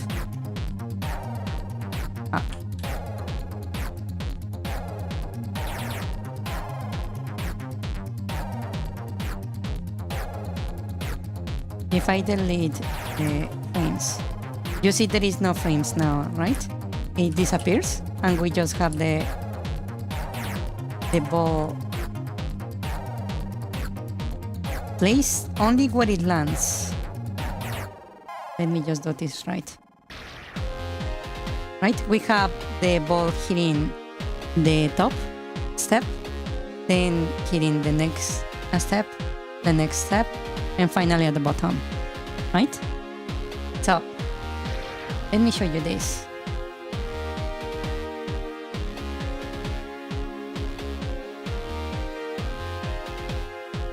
Was it FX?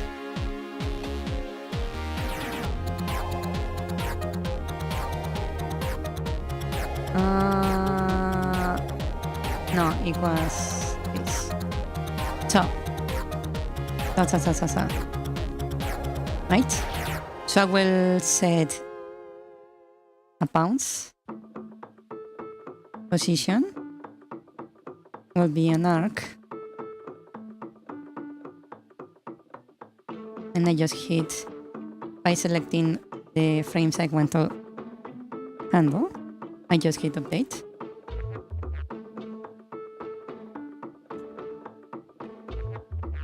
See that movement?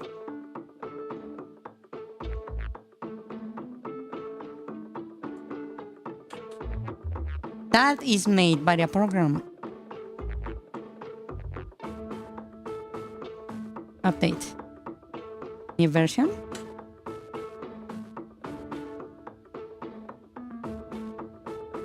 Ain't that interesting?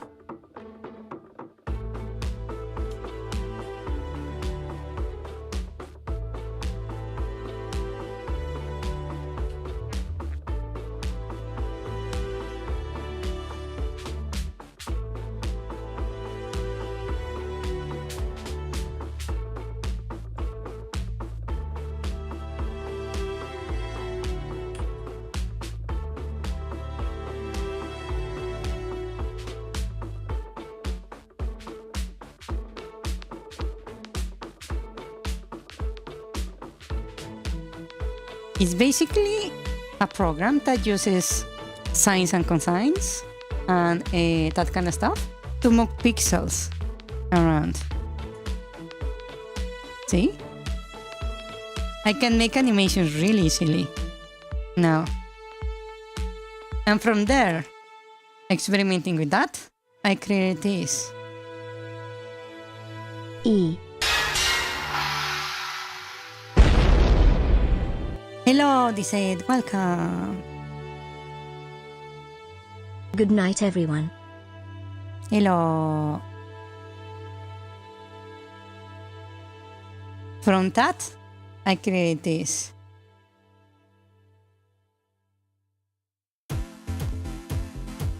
Doesn't that look quite nice?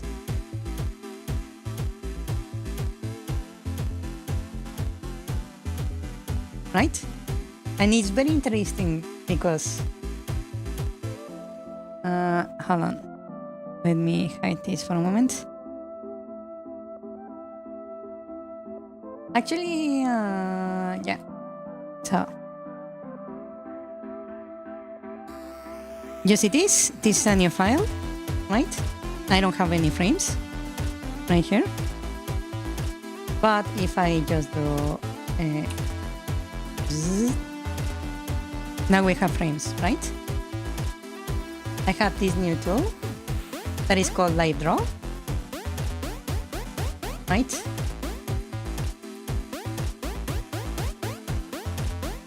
Look at this. So I start playing the animation. There is nothing there, right? But if I start drawing. Look at this.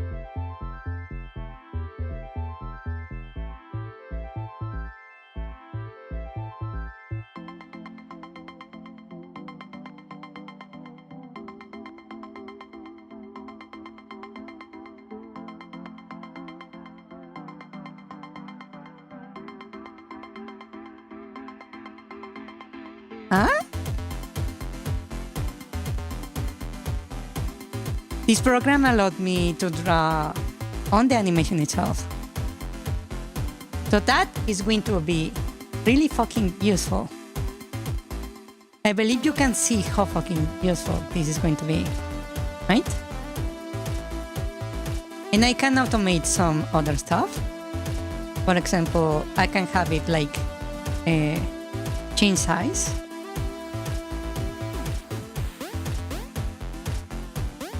Like this.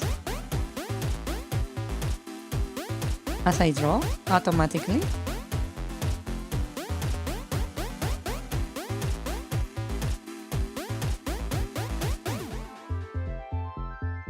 Yeah. It will really help with the animation process.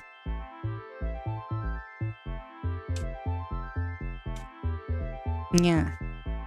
Also, another thing I wanted to show you guys is this. Remember that I had a warm-up of the whole fucking game? Yes? Well, I move it into this program where I already have the animations.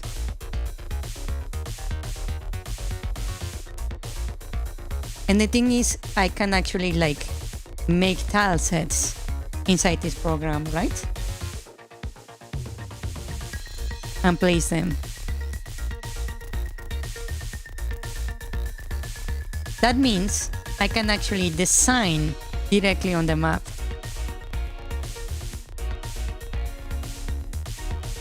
And make the tile sets as I go.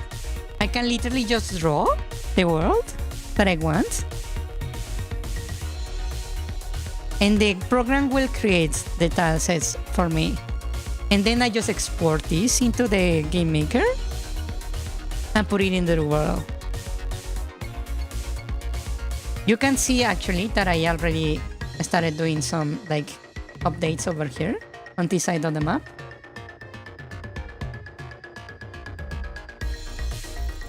And the only thing I need to do is grab the correct tile set from the ones I'm using, right? And export it. Ain't that nice?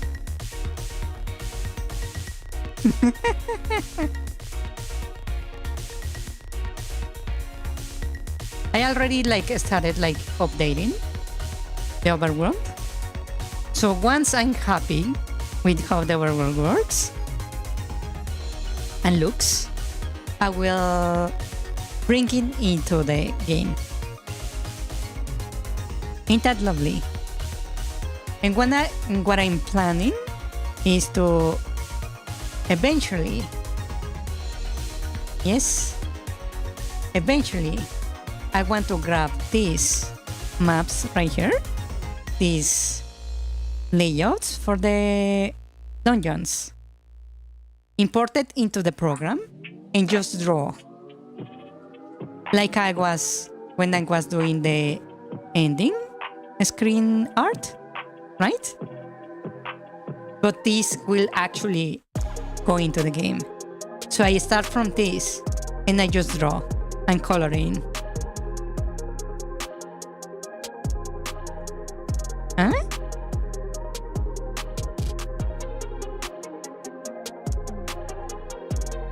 Ain't that an amazing idea?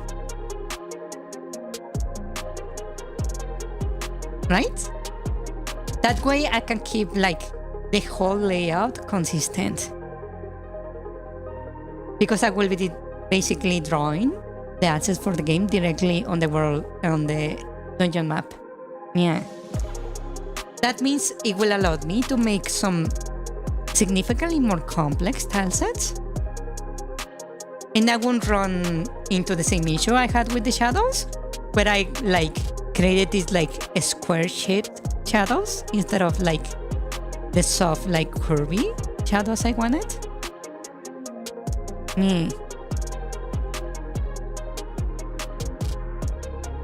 So it should help a shit ton. Indeed. Oh, also, one more thing I kind of want to show you guys, just to brag about it.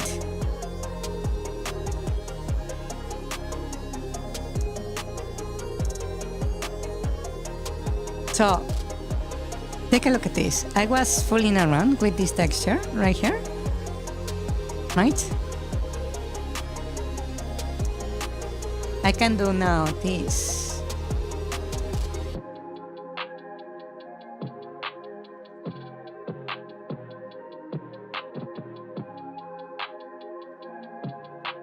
You might be asking, what did you do?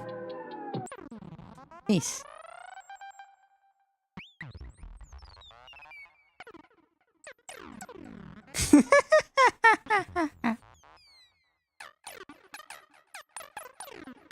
Because you can use maps to move pixels on this program.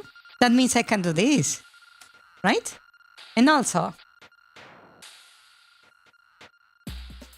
it also means I can do this.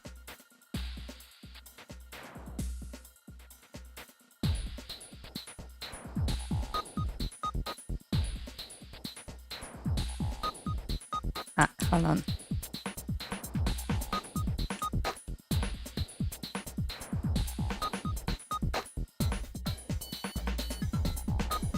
Now we don't have gaps because I make it so I use the Pac-Man formula, right?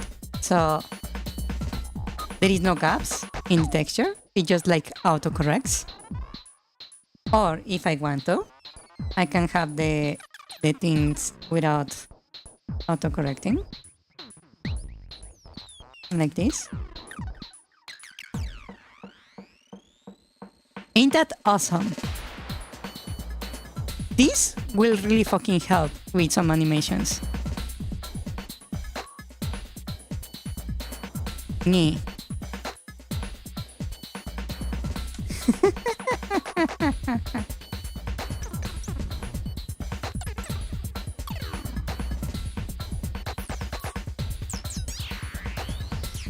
I bet you guys can see why I was like fooling around with that thing the other day.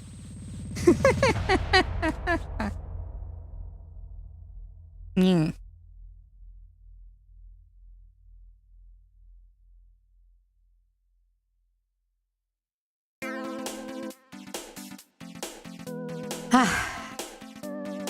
But that's it. Okay, so now we have this boss, right? Indeed, we have this boss. It's very simple, just a skeleton with many skulls, right? Right? Let's implement this. Basically, we have two things. One is like a charge attack from the skulls, and we have a beam. I remember that. Then we have this thing that is spawning skulls, and it will be moving around, and the weak point is at the center. It's meant for you to use the heart, right? What other attack do you guys imagine from this guy?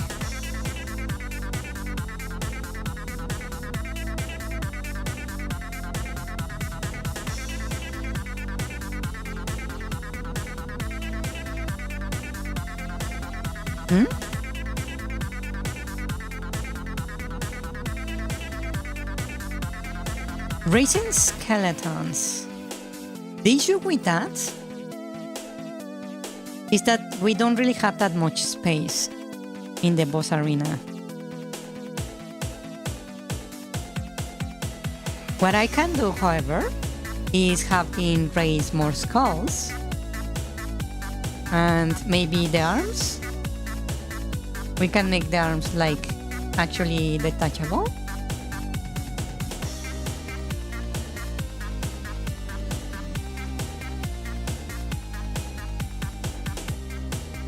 How about I make it like an attack where we have the boss here?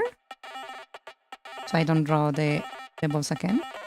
And what it does is like sends the arm flying, right?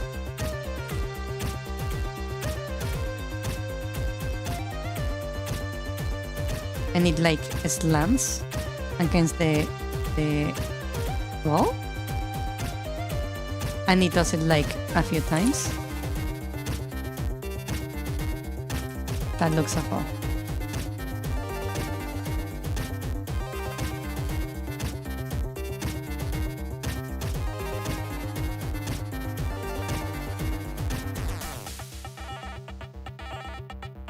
Right? So you have like the arms like flying towards you and you need to dodge. Meanwhile, we have these little skulls like flying around, right? The ones with the jaw, they will like shoot a little like projectile towards you.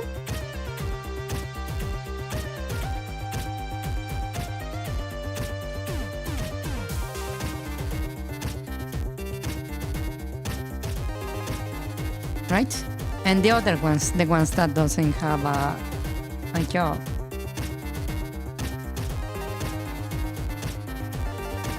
Those ones you will just like spin in place for a bit and then just charge at you, rotating. Right? That's our 3 kinds of attacks we can have. What other thing do you guys would like to see in the boss fight?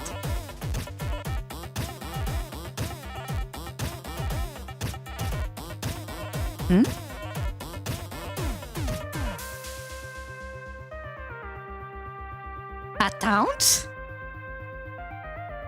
From who? And to who?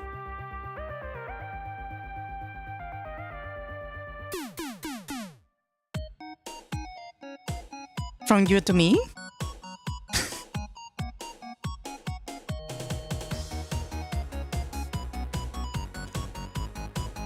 Oh, that's an actually really interesting idea. Wait, that's actually a good idea. Hold on. Boss.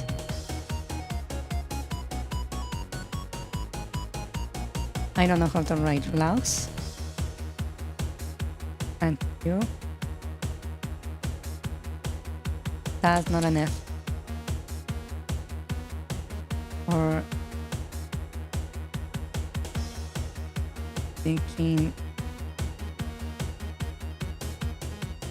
Gosh. That's actually a really nice idea. I like it. It starts with an enemy with a basic attack or enemy addition. What do you mean enemy addition? I cannot have more like, apart from the boss, I don't want to have anything else. I don't want other enemies. Because this boss is kinda big and I don't want to like flood the arena with enemies.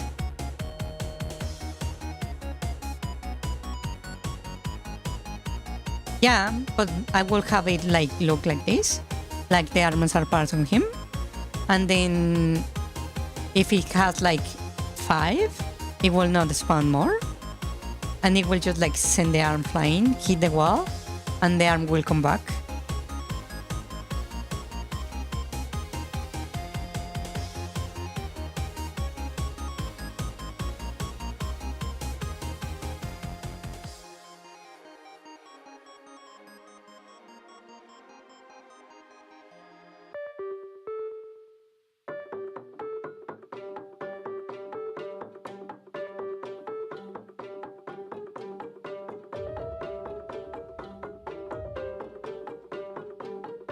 Sharp bones shoot from the bottom. Sharp bones shoots at the bottom.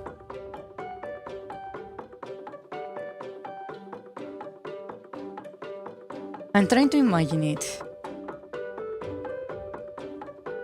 What would be the tell?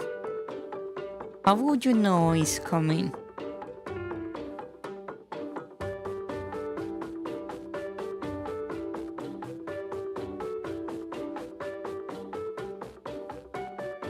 like ribs.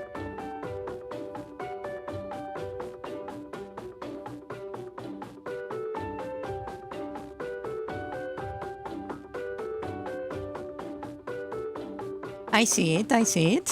Yeah. Now I'm just like, you see, according to what you guys wanted, the boss room is going to be filled with bones. So the whole floor is going to be covered in bones and skulls and the such, right?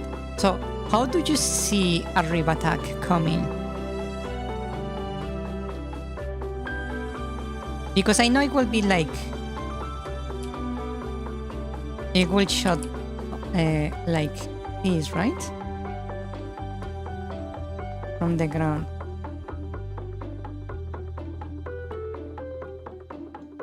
Bones rattling.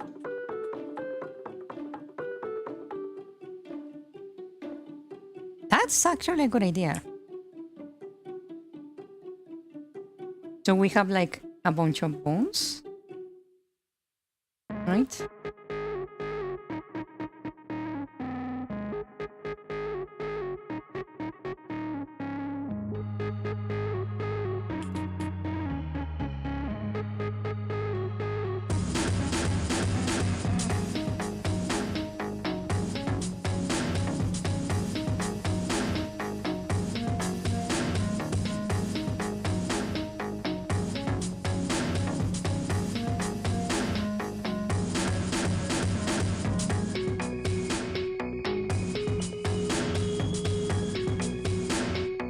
Bones rattling to spring attack. That's a really good idea. I like it.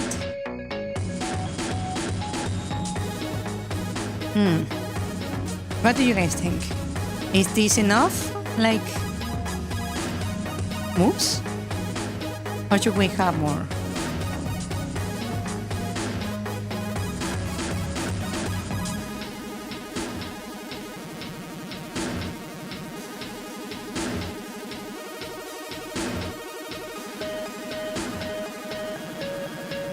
Plenty for now?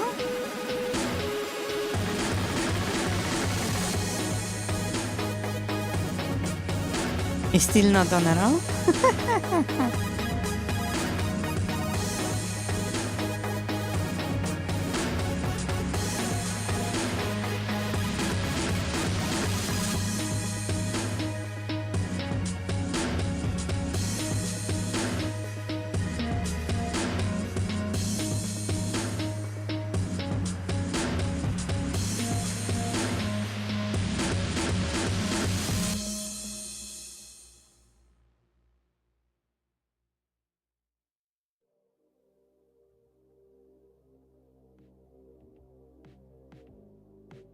Maybe have the boss raise bombardiers and force the blade towards the ball?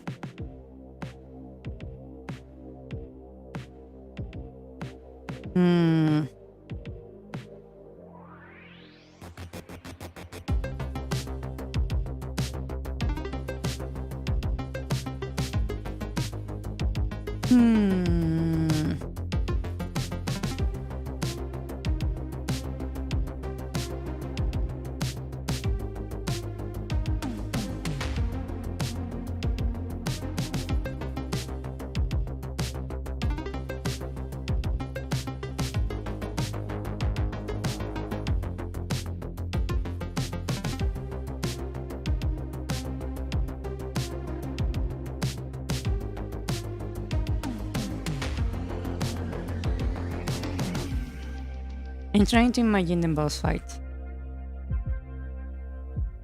Should I think out loud? So, I imagine the player entering the room. The bones at the center of the room rattle. The boss stands up.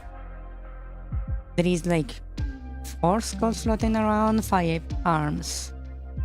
The boss battle starts. The skulls open their mouths and start charging. Some start spinning. The spinning ones charge at the player. The charging ones shoots a little magic like ball before like turning into the charging ones.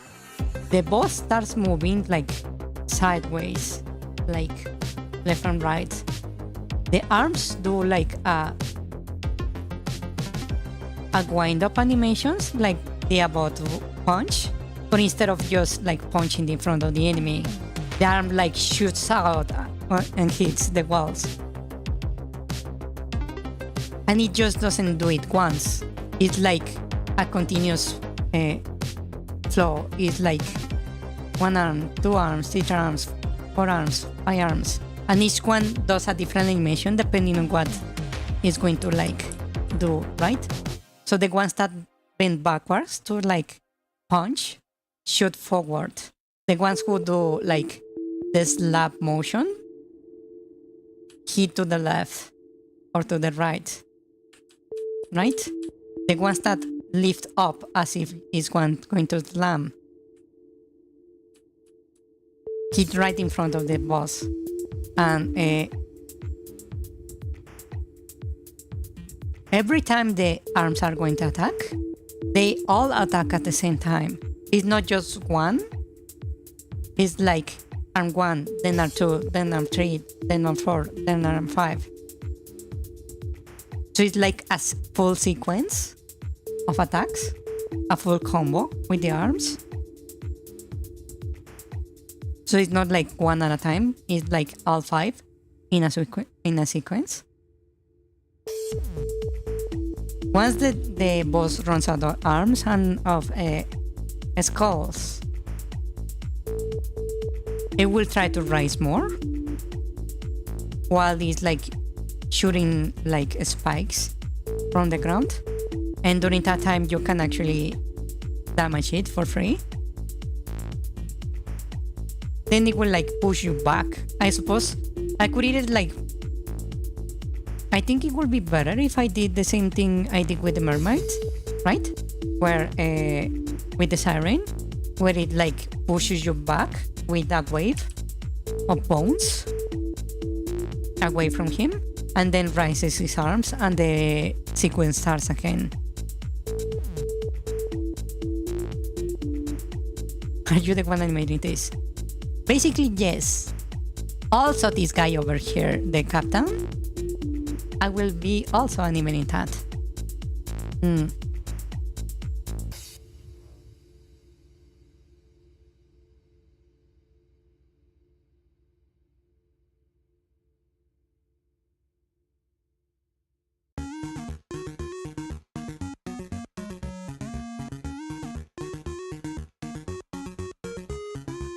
And every time he hits you, his boss hits you, it will laugh at you.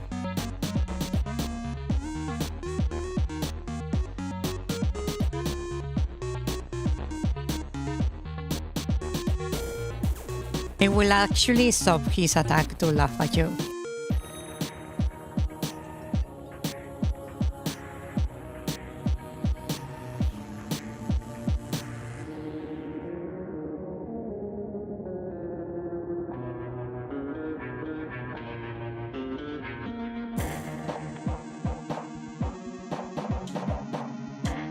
What do you guys think? Is that boss good enough for you guys?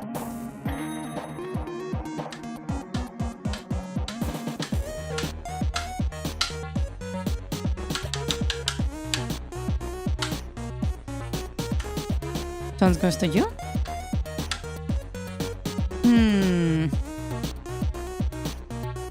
Definitely good enough and flesh out? Okay. So let's do like a basic, shall we?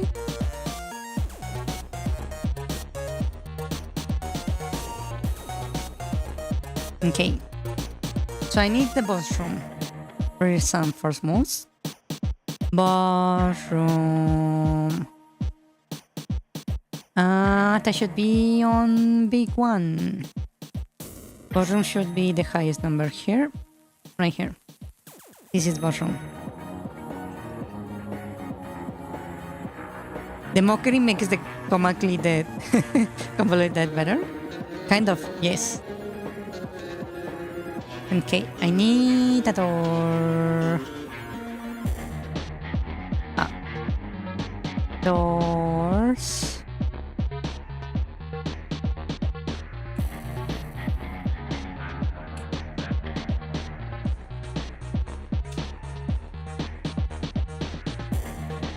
There we go. Door for the boss fight. And then we need a boss. Let's see. Enemies. Fortress. Create. Object. Object underscore. Necromancer.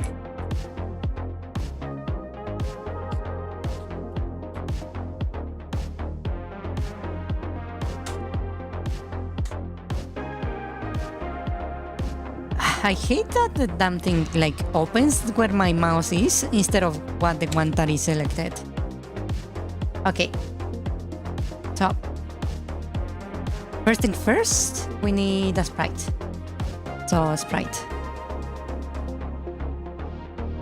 A sprite, not script, a sprite. Enemies. Region 4. Group. Boss. New sprite. Sprite underscore necromancer. Let's start with that for now. So we have this 64 by 64.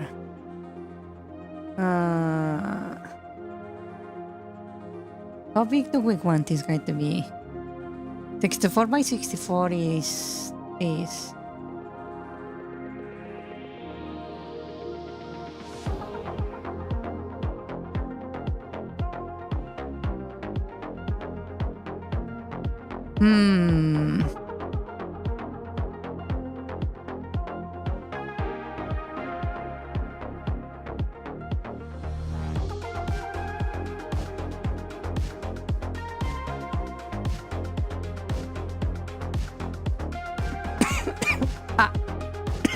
Excuse me. Okay, let's make it 3 by 2. So let's change the canvas size. It would be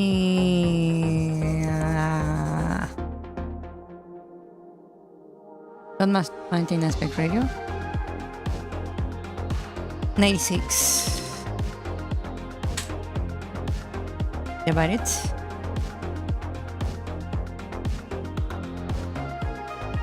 Okay. So it's going to be like this.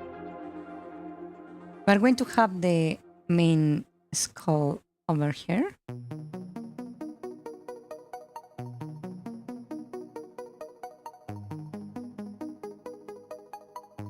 Right, and we will have the weak point right here.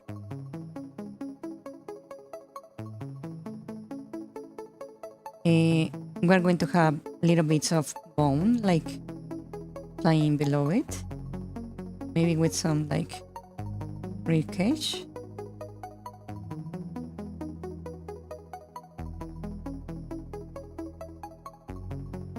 And behind everything we will have the need a new layer. Place it correctly. Let's set this like that. That's the right. Let's go a bit darker. A bit darker.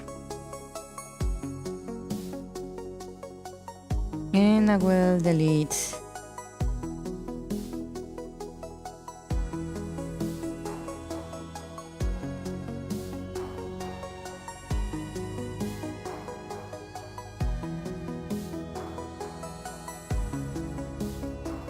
I'm just going to make it like I hate when that happens.